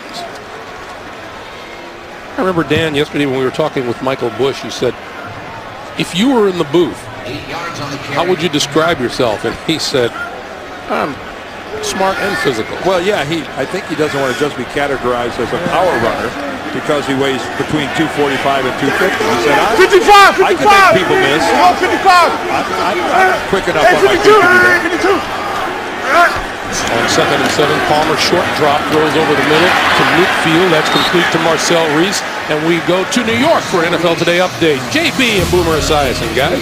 Boomer, Giants. How about this? After Tom Brady's third turnover, here comes Brandon Jacobs, 10 yards. Nobody wants to tackle that big man. 10-0. New York Giants over the Patriots in the third quarter. And as Dan was saying, he's big enough, fast enough, he can make people miss too. Let's go back to Greg and Dan. What, did I get the name wrong? Hey, it's still Boomer Esiason, isn't it? I think so. Brandon Jacobs, Bo Schembechler used to say, when a guy was really big, he was big enough to go after a bear with a switch.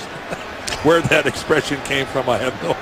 You didn't need a gun. It works though. It works though, and you knew what he meant. Yeah, well, we knew what he meant.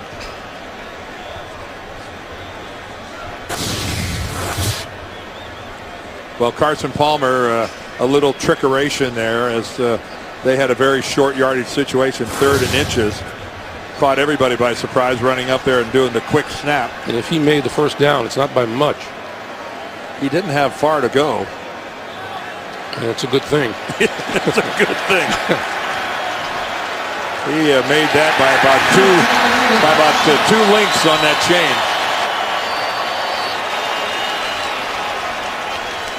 So new set of downs for the Raiders as they cross over into Denver territory. First and 10 of Broncos 49.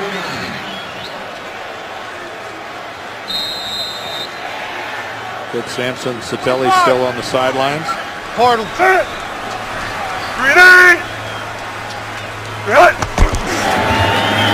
Palmer, far side of the field. Right on the money to Jacoby Ford. And that's a first down. Carson Palmer bringing the Raiders right to the line of scrimmage. Trying to keep the Denver defense a little unnerved as he goes to a hurry-up offense. 52. GGG.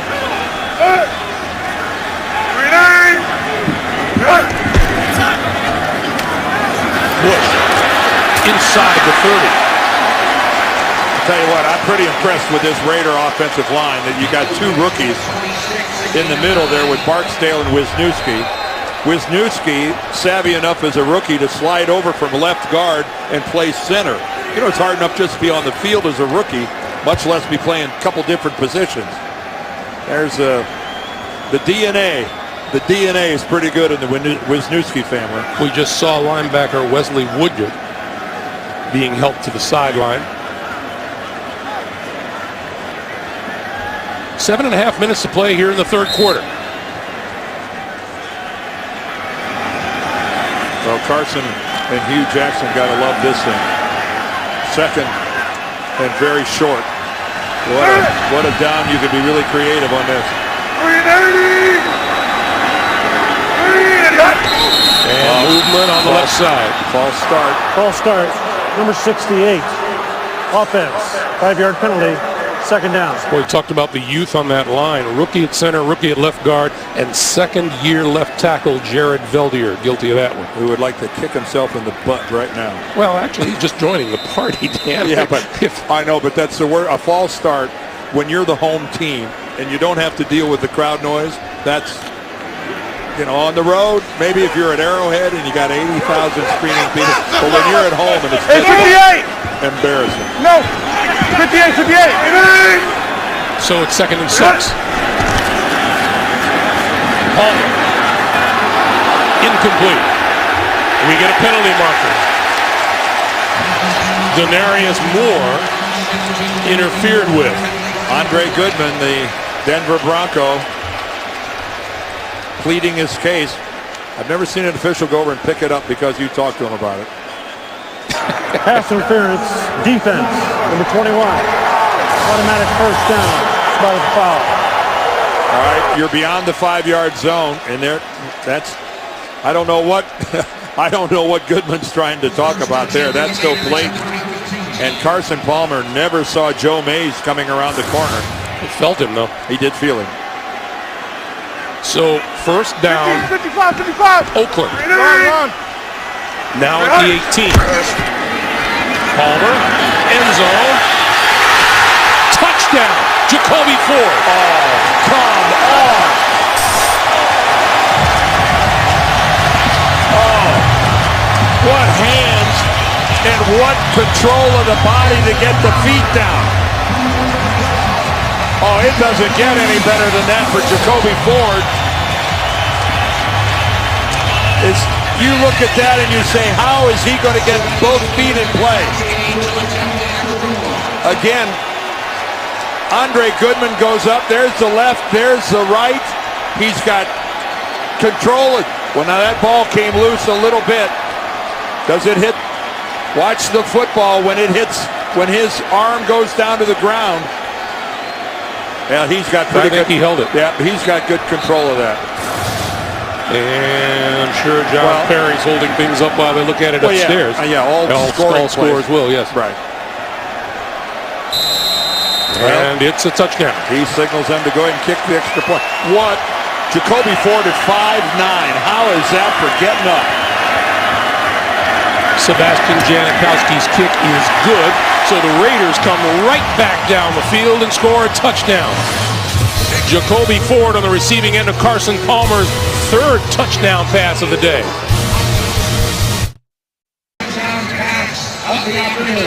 Jacoby Ford has caught 4 passes for 97 yards and none prettier than that last one. Hugh Jackson recruited Carson Palmer to Southern Cal. They go way back. Janikowski fudges one inside the 15-yard line, picked up by Lance Ball, and he returns it across the 20 to about the 23-yard line.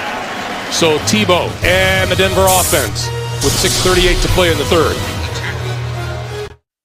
Radar 4G, available in stores now. And by Acura. Acura Advance.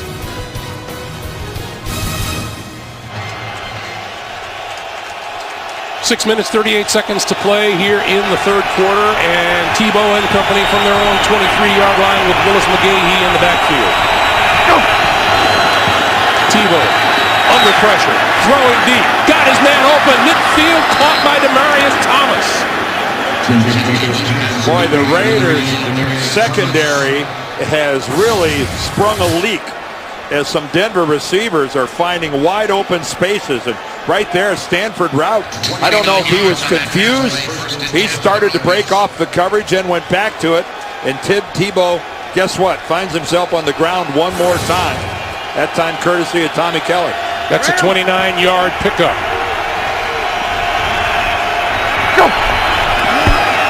McGahee for a couple to about the 46. Once again to New York. JB and Boomer. I like Dan Beardoff's word. No trickeration here, just simple here, Boom. Hey, guys, every time I see the number 14 in the Cincinnati Bengal uniform, I think of the great Kenny Anderson. Well, Andy Dalton started to make a name for himself right there. Jerome Simpson, 2 touchdown passes on the day for Andy Dalton. They are behind 17-14. Greg and Dan. I'm with Boomer. I think of Kenny Anderson, too, every time I see that 14. Not only a great player, but one of the great guys of all time. A darn good coach. 2nd and 8.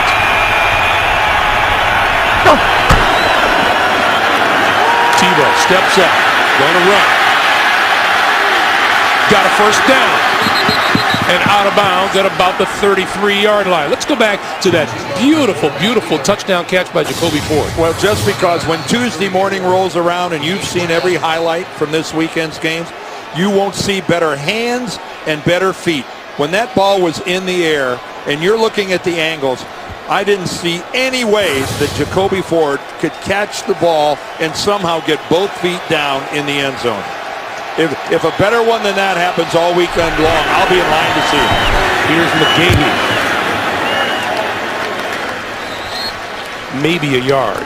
Meanwhile, Tim Tebow, 7 carries for 79 yards rushing, 10 of 21 throwing for 124 yards. And he has, this third quarter has been good for Tebow because he came out from a halftime and he is playing and throwing with a lot more authority than he did in the first half. Wasn't terrible in the first half, but he's been spot on here. This is no Sean Marino. Second effort gets him to the 31-yard line. Well, we'll give you a little sampling of what Tim Tebow's been able to do throwing the ball. That was his touchdown pass up the middle to Eric Decker. Again, on the move, he keeps it alive, throws an accurate ball. And again, he's found some wide open guys. That time, Eddie Royal. And on this drive, again, there's been some lapses in this Raiders secondary. They've had lots of pressure, but the coverage has sometimes been spotty. And now he's looking at a 3rd and 8. Play clock down to 3. Down to 1. Whistle blows. They're going to say he didn't get it off.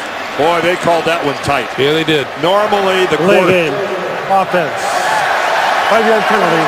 3rd down. Man, normally the back judge, you get a second's leeway.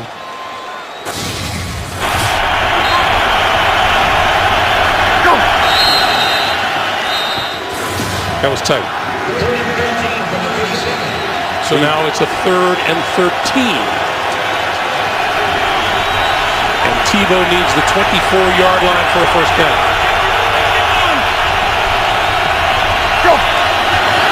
Gonna run it. Got some running room up the middle. And very close to that first down. It looks to be about a half a yard shy. Well, that's a designed run all the way. You can see that's the way it's designed. Zane Beadles, his left guard, pulls around, and it's nothing more than an inside run with Tim Tebow following his off guard into the hole. Then we've got a player down. That's Orlando Franklin, it appears, the rookie right tackle. So they'll take a timeout on the field, and so will we. 3:14 to play in the third.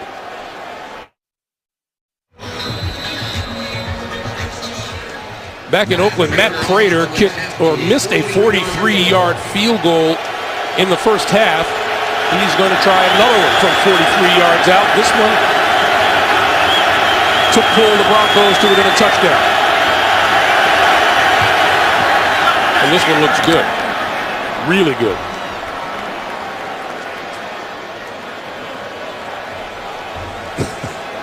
Seabass less than excited about watching the other kicker and work. Seabass saying, I can do that. Hey, follow the NFL while on the go with the NFL's new mobile apps. To learn more today, go to NFL.com/mobile. Time for another update from New York. Once again, JB and Boomer. Nice for Rivers to have an option like this. That's right. It's Antonio Gates, 11 yards, little out pattern to the left. I'll tell you what, San Diego's not going away. It's 31-24 Packers. And good old-fashioned shootout taking place there. Greg Gumbel, Dan Deerdorf. Thank you, JB. Huddle on the side with Tim Tebow. This crowd here in Oakland was pretty excited when they watched a couple of those highlights where the Packers were running back interceptions for touchdowns, and they'd love to see the Chargers get beat. Cheered like crazy when they saw the highlights of the Kansas City Chiefs. They've on already the short end of the story. Yeah, they've already lost. Of course, there was a three-way tie atop this division, and the Raiders looking at an opportunity, if they can win this thing, to maybe go to bed tonight in control of the AFC West. Jacoby Ford is deep for the Raiders. First of all, though, they got to take care of the Broncos. He did not appear to want to go willingly. No. And Prater is going to boom this one. Woo.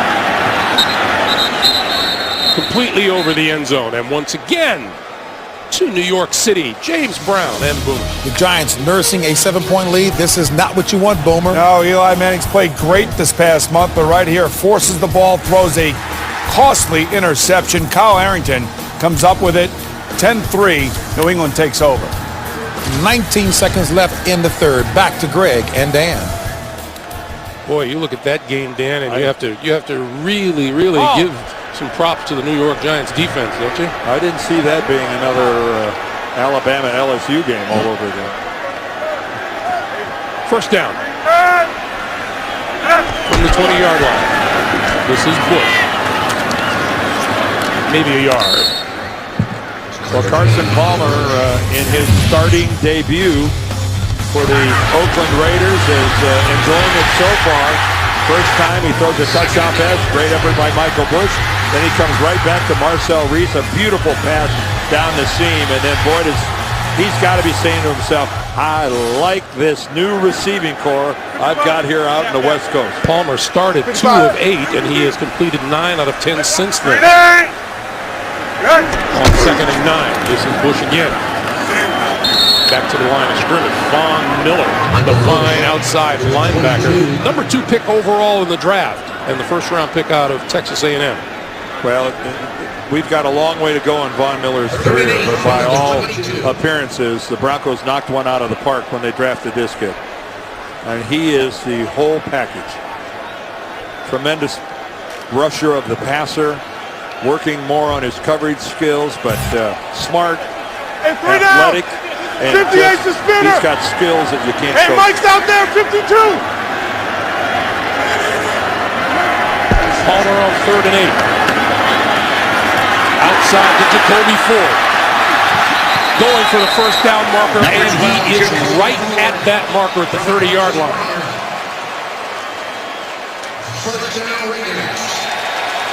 Well, that is, we saw Sean Payton of the Saints get hurt on the sidelines, and, it comes at you mighty quickly when you're standing on the sidelines. And luckily, it looks like everybody involved in this little mini collision is okay. Chris Harris, though, he just, I think, a little bit in awe of how fast Jacoby Ford got upfield. On first down, Palmer, incomplete at the 35-yard line. intended for Marcel Reese and broken up by DJ Williams.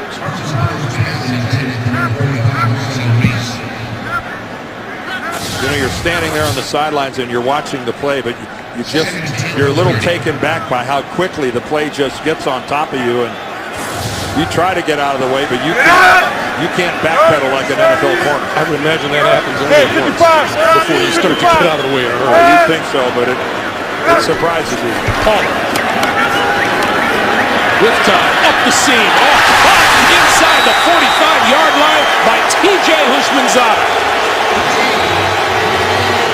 Well, you hear people talk about throwing it into a window. This window that Carson Palmer gets his ball to Houshmandzadeh is very narrow.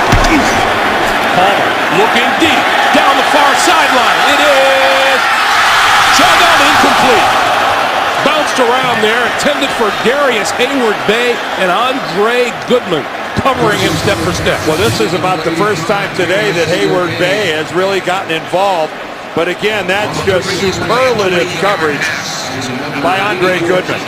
You can't cover a guy any better than that. And he almost is able to keep that football alive long enough to make the INT. 2nd and 10. Lost the football. Remember, that's a rookie in at center and a quarterback who's only been here for about a little more than 2 weeks. There's the rookie, Stefan Wisniewski, whose uncle Steve is the assistant offensive line coach here with the Raiders, and of course one of the great offensive linemen ever to play for this franchise, and this franchise has had a bunch of them. And we get a timeout. Raiders call timeout with 14 seconds to play here in the third quarter. And Carson Palmer looking at a 3rd and 11.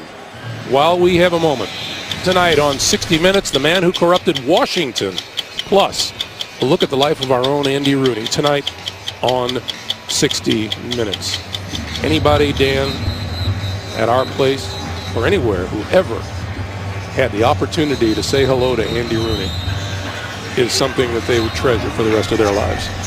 Well, not many people get to leave a body of work behind that Andy Rooney has done, and to be as big a part of the American, pop culture, modern culture. Andy Rooney, didn't he cover every generation? Anything and everything. 58. You're right. Hey, 25. You think he was only for old people, but young people loved him as well. 3rd and 11. Palmer took to the air and intercepted. Picked off by Chris Harris. The rookie out of Kansas with the interception, and the Broncos take over. And that was just an overthrow on Carson Palmer's behalf. He just puts a little too much air on that football. He's thrown it into tighter windows than that today. He had a wide open receiver. Denarius Moore was open, and that's just an overthrow, and it tips right to Harris. Boy, and he knew it. He knew it the minute he let it go. So now Tebow and the Broncos from their own 40-yard line with 6 seconds to play here in the third quarter. McGahee with a big hole up the middle. McGahee off to the races. 20, 10, touchdown.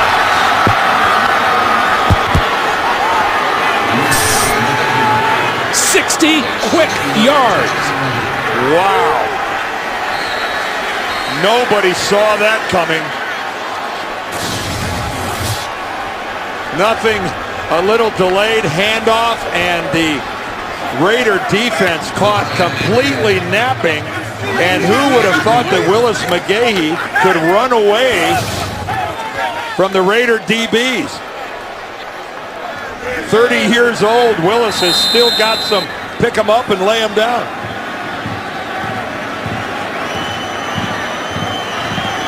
Yeah, Chuck Bresnahan, you're right. That is a look of disgust and disbelief by a defensive coordinator. Matt Prater for the tie.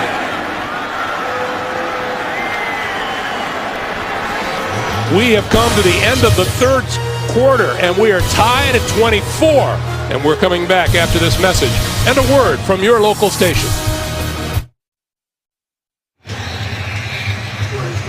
Along with our producer, Mark Wolf, and our director, Bob Fishman, Greg Gumbel, Dan Deerdorf, the rest of our CBS Sports crew, we're right back where we started at the opening kickoff.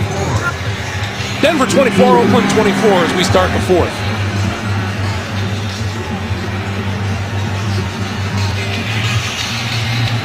Willis McGahee, the fourth 100-yard rushing game of the season for him.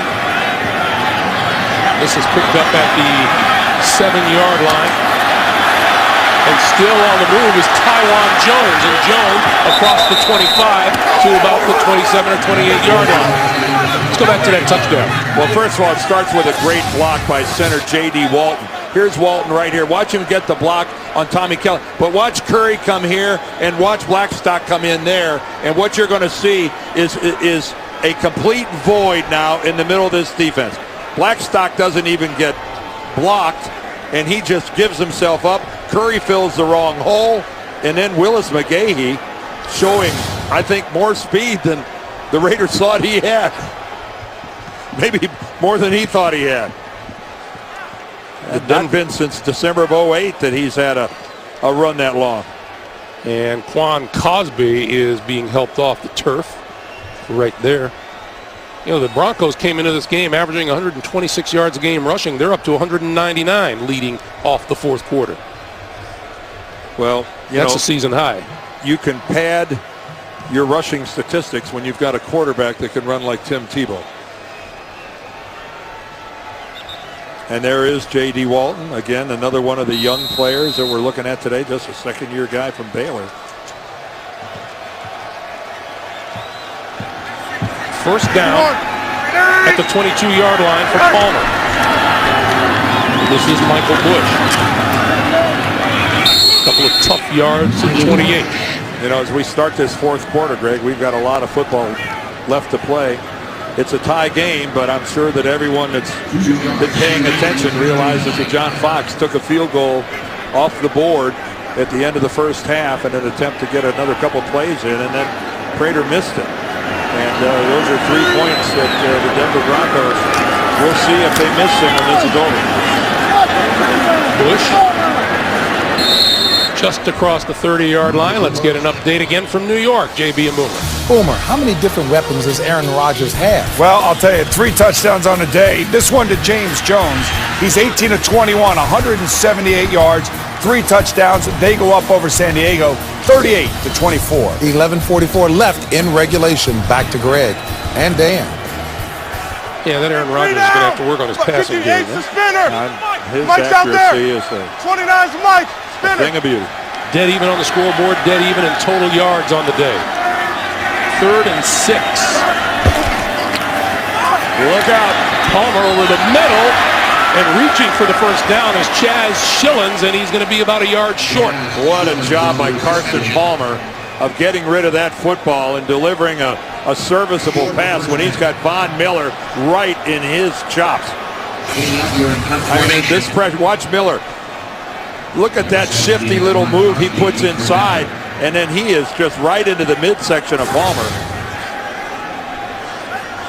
Quan Cosby deep, Shane Leckler. He of the supernova right leg.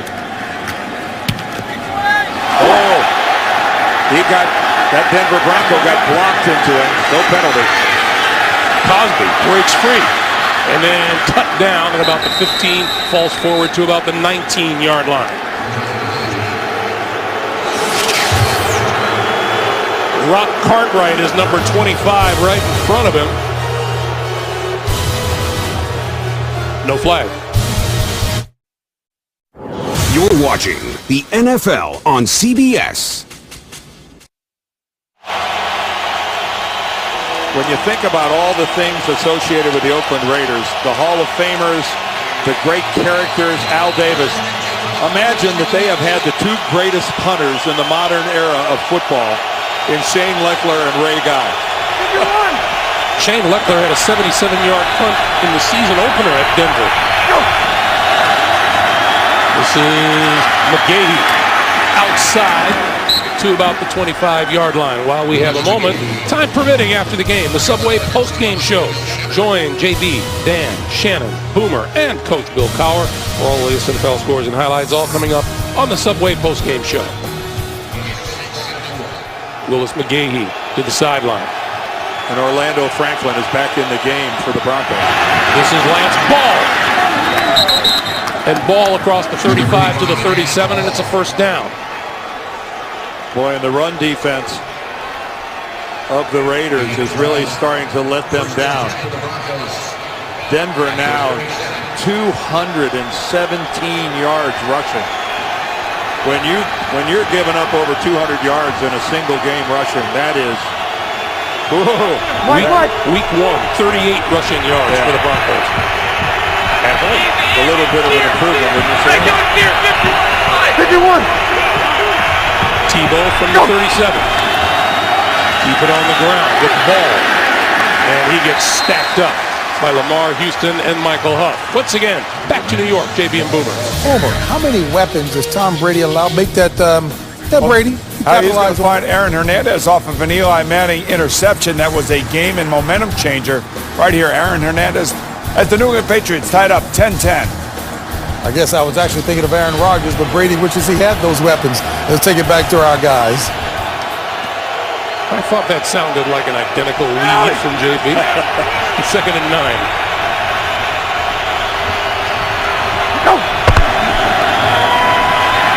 Tebow under pressure, trying to spin on her way. There's a penalty marker down, and he goes down to the 26. John Henderson and Cameron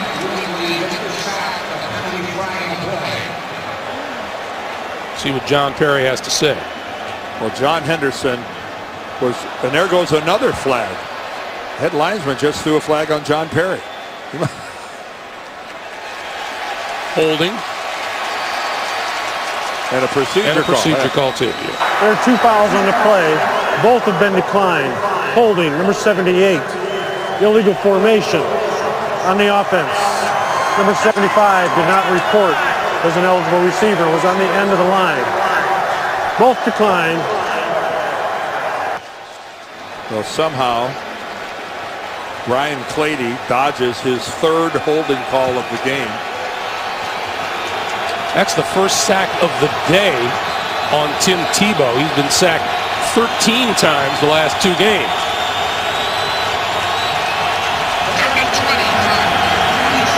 Well, Denver has been very conservative in third and long situation with Tim Tebow to this point. Watch the play clock, down to 3. And Tebow gonna run. And conservative one more time. And run out of bounds. Whoa, watch out. Yeah. That was close to the sideline. Yep. And there comes a flag.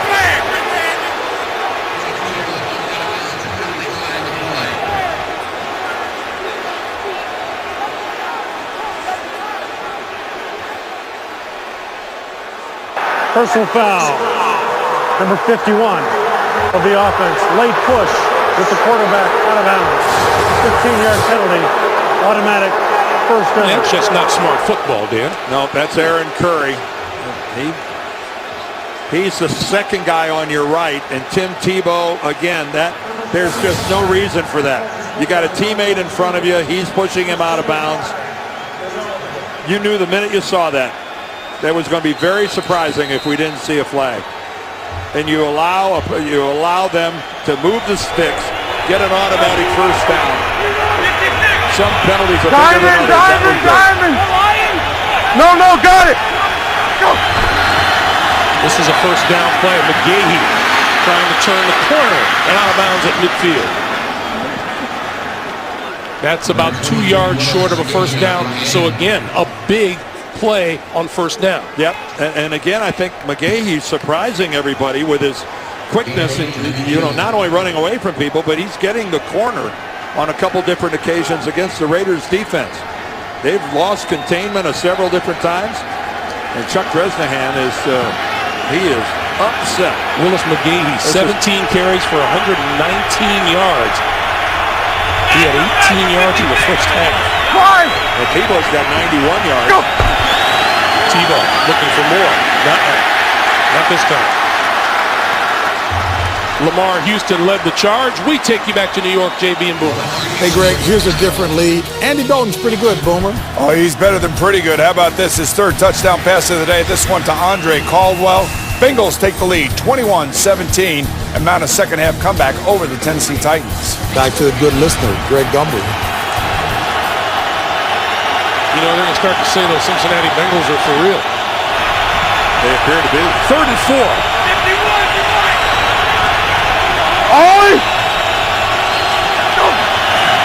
Tebow going to run it up the middle. And going to be about 2 yards short of a first down. Well, that move by Tim Tebow, that challenging the middle, the Raiders appear to be all over that. Last couple times he's tried that, he's been getting totally stoned right at the line of scrimmage. There's nothing there for him. So Britton Colquitt comes on to kick it away to Denarius Moore. Coming up on 8.5 to play here in regulation.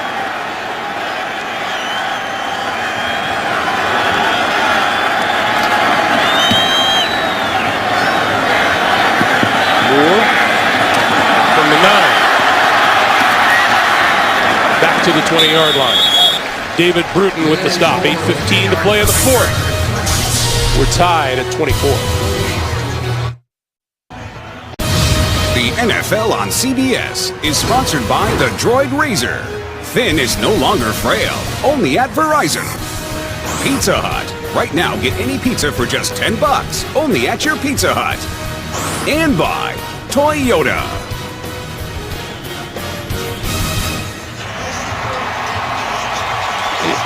Aerial coverage of our game here in Oakland provided by MetLife. Thank you, folks. 8 minutes, 15 seconds remaining in the 4th quarter.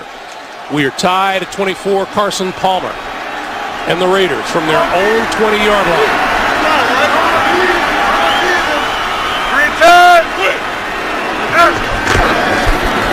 Michael Bush for about 3. And a penalty marker down. Number 61, 10-yard penalty, first down. Stefan Wisniewski with yet another Raider penalty. The 13th of the day. I don't think they're going to lose their league lead in the department today, Dan. When your penalty yards are more than you've been able to run it. Again, what a frustrating turn of events this has to be for Hugh Jackson. I mean, seriously. And when we talked to Coach Jackson about it, it didn't come as a surprise to him. No. I mean, first of all, Denver's had 8. We got 21 total penalties in this game so far. 52. Down first and 20. Palmer from the shotgun. Throwing sideline pass, and that's complete. Nicely thrown and good catch made by Chaz Schilling at the 25-yard line. Yeah, because the coverage by Quentin Carter wasn't bad at all. But then, you know, this is a good measure of a quarterback, his ability to throw that deep out. And Carson Palmer put it right onto the hands of Schillings. 15-yard pickup, 2nd and 5. Well, they'll go back to the ground game with Bush for it, and Bush gets back to the line of scrimmage. Maybe got a half yard before DJ Williams dragged him down. DJ Williams has been all over the place today for the Broncos. He's been in on a lot of action. Almost had an interception to get this game started. You know, we made note with Coach Fox. He's got a team of extremes here. There are a lot of really young guys and a lot of older guys, and kind of nobody in the middle to bridge that gap. Yeah, he's got some age in his secondary. Minutes 58. Bailey's 33. Hey, we're going out there. 38. 25. Andre Goodman's 33. And then a bunch of kids. 34. Palmer brings it down, rushing, diving for the first down at the 30-yard line, and looks to be about half a yard short. But Carson Palmer had the awareness of knowing that a hook slide wasn't going to get him anywhere near the marker to move the sticks. I mean, this is giving it up. And that's a good spot of the ball because he was short of the 30 when he went down. And those of you expecting to see 60 minutes, you're watching a game, the NFL on CBS, between the Denver Broncos and the Oakland Raiders. Greg Gumbel along with Dan Deerdorf. We're tied at 24. 60 minutes will be seen in its entirety immediately following this game, except on the West Coast. Eddie Royal is deep for the Broncos. Let's see how far Leckler kicks this one. Oh. How far enough? From his own 14, Royal with running room. 40! Eddie Royal to midfield with a blocker in front of him, and there he goes! Eddie Royal with the touchdown! No flags. 85 yards. Well, we saw that explosiveness from Eddie Royal 4 years ago when he came into the league as a rookie from Virginia Tech. But this is just a case of missed tackles and then Eddie Royal's ability in the open field. And Leckler makes a vain attempt at the very end. And that, you can make the case. You can say, well, did he outkick his coverage? Hey, you can't dumb down the punter. I mean, that was just, he punted that a long way, but it was high, and that's just some missed tackles. Prater. It's good. Eddie Royal, 85 yards, and with 5:53 to play, Denver grabs a 31-24 lead. Hey, coming this December, a Game of Honor will take you behind the scenes of Army-Navy football. Watch exclusive online episodes at cbssports.com/honor. Incidentally, we are aware there were some words said in the excitement following that Denver touchdown, and our audio picked it up, and for that we apologize. As this place quieted down after that. Eric Decker had returned a punt 90 yards against Oakland in the opener of this season. Well, Eddie Royal, who's had a quiet season to this point, has sure gotten it going today. Denver down 24-14. They've scored 17 straight points. And this will bounce into the end zone and be covered there for the touchback. Tim Tebow to Eddie Royal. Thank you very much. The NFL on CBS is sponsored by Allstate. Shop less, get more. Make one call to an Allstate agent. And by Craftsman. Trust in your hands.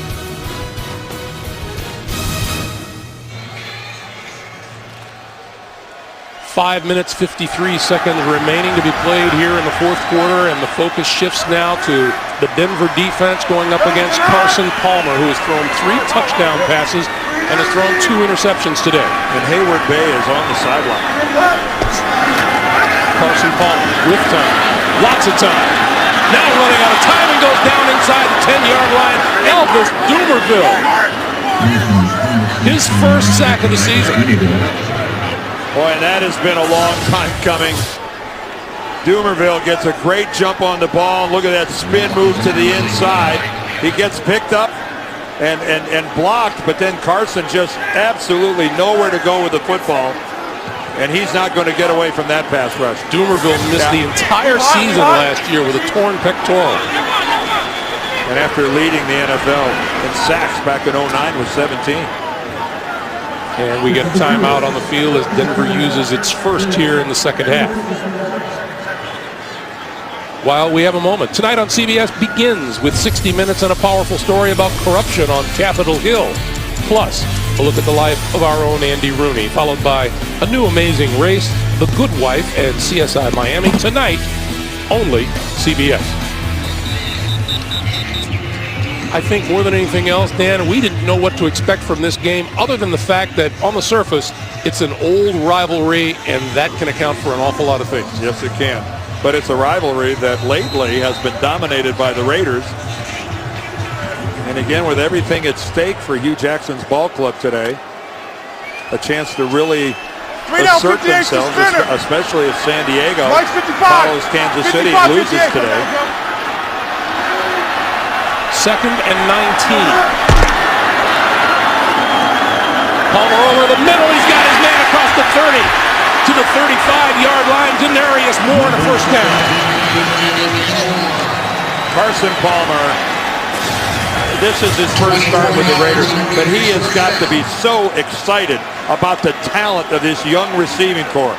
And even though that ball was a little bit behind Moore, he was able to settle down, go back and get it. He called them a bunch of hungry young guys, these wide receivers.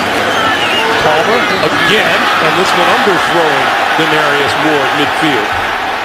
Well, Andre Goodman had his hands all over Moore. The crowd letting the officiating crew hear about it. Stops the clock with 4:52 to play. But at the line without a huddle are the Raiders.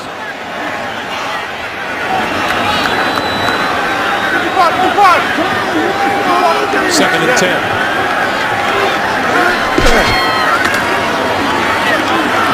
Palmer gets his man at the 45 once again. Denarius Moore. Denarius Moore, 5th-round draft pick out of Tennessee. And Dan, you were wondering all weekend how this kid slid all the way to 5th. Well, again, you can't watch him play. You can't look at his skill set. You can't look at the way he produces, he performs, he works. And you're going, how did he slide all the way down to the 5th round? I'll tell you one thing about Carson Palmer right now. He's got his juices flowing. It's been a long time since Carson's been out here in the heat of battle, and he's got it going. Darius Hayward-Bay onto the field. Palmer, incomplete. Well, he's trying to get it to Houshmandzadeh, who couldn't get through cover. It looked like there was a lot of contact. And Houshmandzadeh's going, where's the flag? That's where TJ Houshmandzadeh's strong, his slot play. Well, that's and again, no, he's, boy, how does that not bring a flag? I mean, Jonathan Wilhite just got a shove on Houshmandzadeh way downfield. 2nd and 10. Setting up the screen. That one bounces off of looked like off of a helmet. Incomplete. And Von Miller again. Tremendous move to come right up the gut, right at Carson Palmer. Again, he just uses that swim move, and he ends up getting low on Palmer. You know, you got to stay above the waist on a quarterback. But this is Palmer giving a lot of ground. And I think that's a good non-call by the official. 3rd and 10. 4 down. Mike's 52. 52.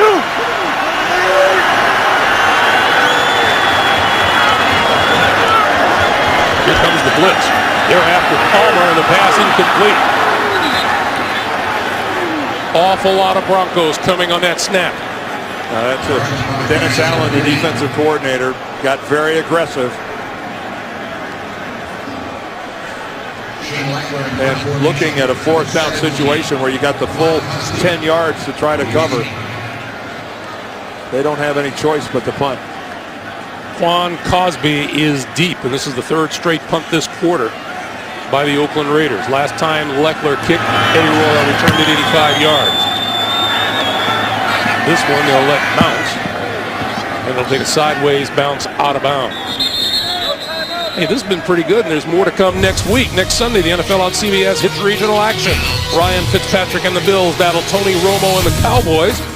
Dan, you and I will be out in Seattle. Ray Lewis and the Ravens going up against Tavares Jackson and the Seattle Seahawks. Check your local listings. It all begins with the NFL Today, presented by Southwest Airlines. Well, now Tim Tebow in a situation, can he run out the clock? Can he put together some first downs and move the sticks? Each team down to 2 timeouts. Denver has rushed for 226 yards today. Willis McGahee. No, Tebow keeps it. Look at Tebow, 40. Midfield and slides down. Staying in bounds. He wanted to stay in bounds and keep the clock running. And I'll tell you what, they ran that play in the first half and completely surprised the Raiders, and they did it again in the second half. Great ball fake by Tim Tebow, riding his back all the way in to the line before he pulls the ball back out. Just take a look at how long he rides it in there.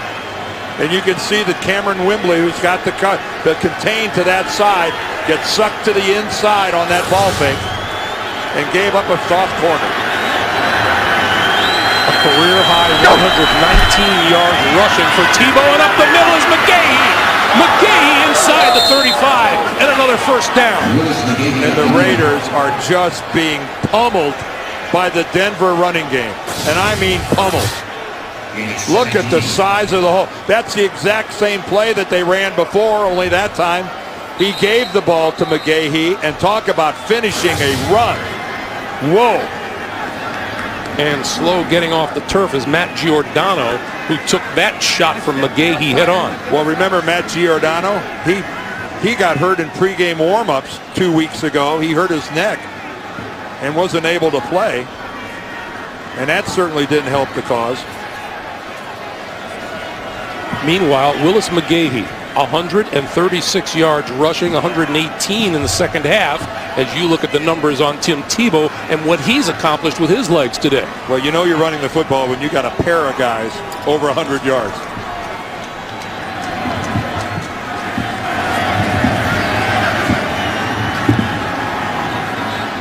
And right now, Mike McCoy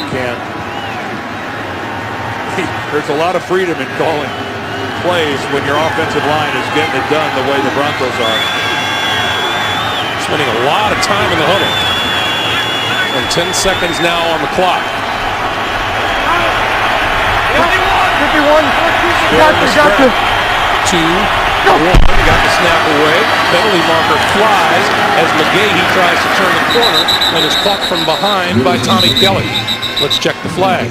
It's a defensive penalty against the Raiders. What has to be, because they left the play go. If it was offside, defense, number 93, lined up in the neutral zone at the snap.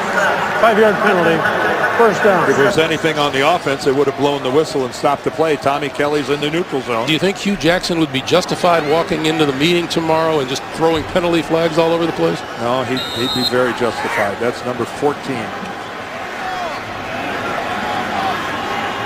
Again, you know, that's a pre-snap penalty that's totally needless, lining up in the neutral zone. That's, you know, especially a guy like Tommy Kelly, who's a very veteran player, 8th year. And they are now, the Broncos are well within Matt Prater's field goal range.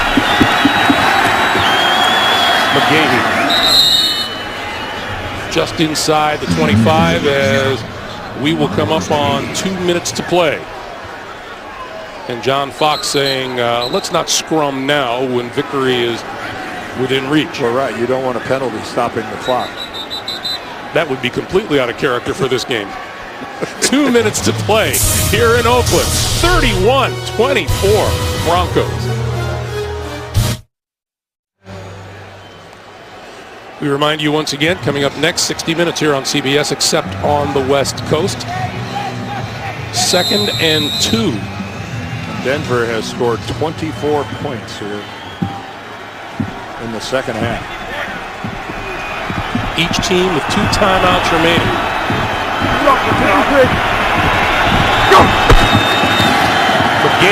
McGahee to the 15, 10, 5, touchdown! Unbelievable. What a complete trampling of the Raiders' run defense. 24 yards on the sprint to the end zone. And Willis McGahee with 163 yards and 2 touchdowns today. And the only reason the Raiders didn't give up more than 300 yards rushing is because McGahee wasn't any farther from the end zone when he got the ball. They're at 298.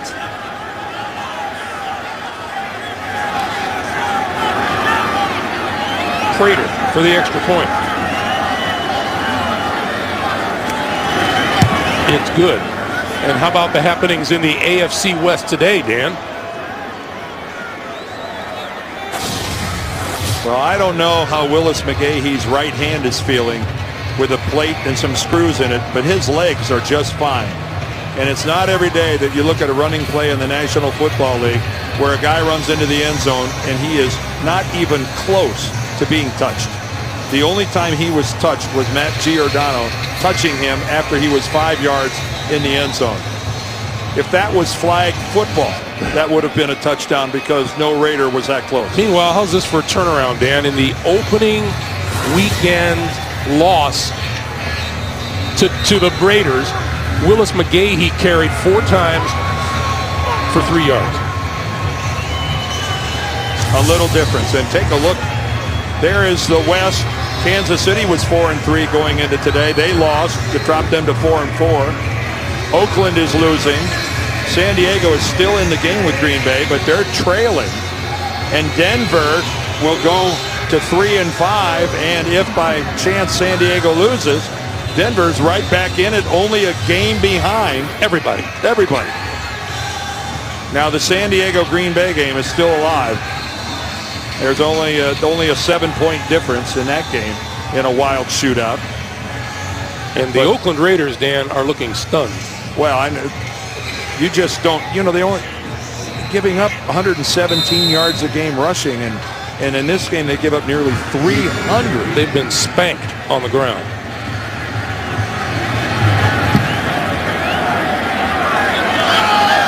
This is Jacoby Ford 2 yards deep in the end zone.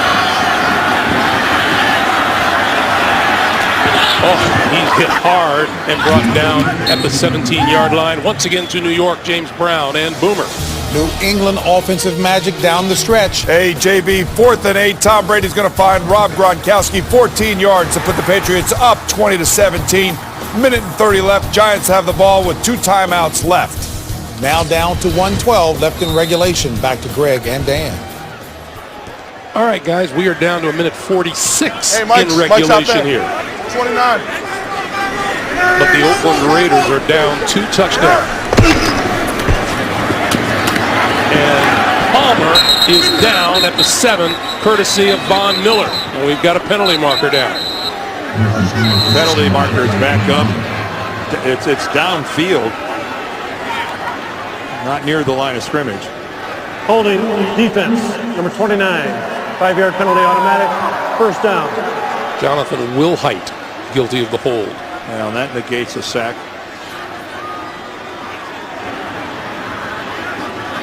You know, the interesting thing about Denver running for all these yards, Greg, is, you know, you would think the Oakland Raider defense is crowding the line of scrimmage because they don't fear Tim Tebow's downfield passing. You'd think it would be especially hard to run against a defensive front that's overplaying the run. 29 to Mike. And exactly the opposite.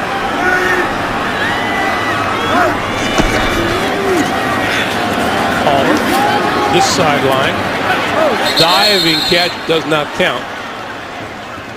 I remember asking Hugh Jackson when we talked to him yesterday, Dan, did you prefer not to let Tim Tebow beat you with his arm or beat you with his feet? And he said, I prefer not to let Tim Tebow beat us. Yeah, I like Hugh Jackson. I do too.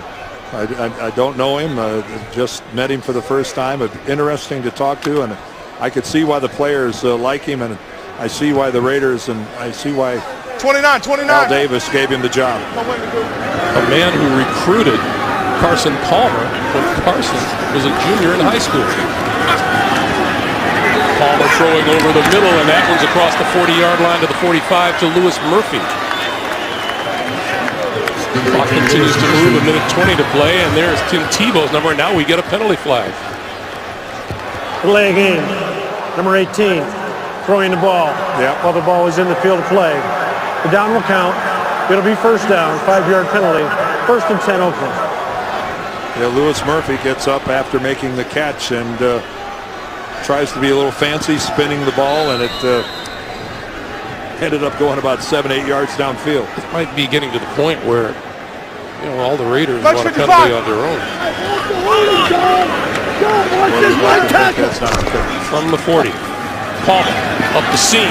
Nice catch made by Denarius Moore. And that's to the 40-yard line of the Broncos. And Carson once again takes a big hit. And a penalty marker down Personal back foul, there. roughing the passer.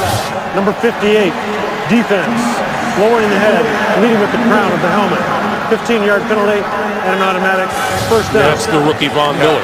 And boy, And he's been close a couple of times today, Dan. well, that'll get him a FedEx envelope from the National Football League, I think, because he got a good 3 steps at Carson Palmer after Palmer threw that football. That was an easy call for John Perry. So the Raiders now to the 25 of the Denver Broncos with a minute 12 on the clock. Still each team with 2 timeouts remaining. Palmer, far side of the field, and it is intercepted inside the 10 by Champ Bailey. Bailey could have gotten up and run with the football. I don't know if he knocked the wind out of himself when he landed on the ball, but he chose to just give himself up. His second of the day, his 50th interception of his great career. Again, look at the awareness. You know how Champ Bailey always knows where the football is. He's the one who makes the adjustment on the ball. The Raider receiver keeps right on running. Jacoby Ford just kept running. It was Champ Bailey who makes a play on the football. And once again, Carson Palmer goes down. And that's why that ball came up short. That was Von Miller one more time. So now Tebow and the Broncos with a chance to run out the last 64 seconds on the clock. Out of the spread formation.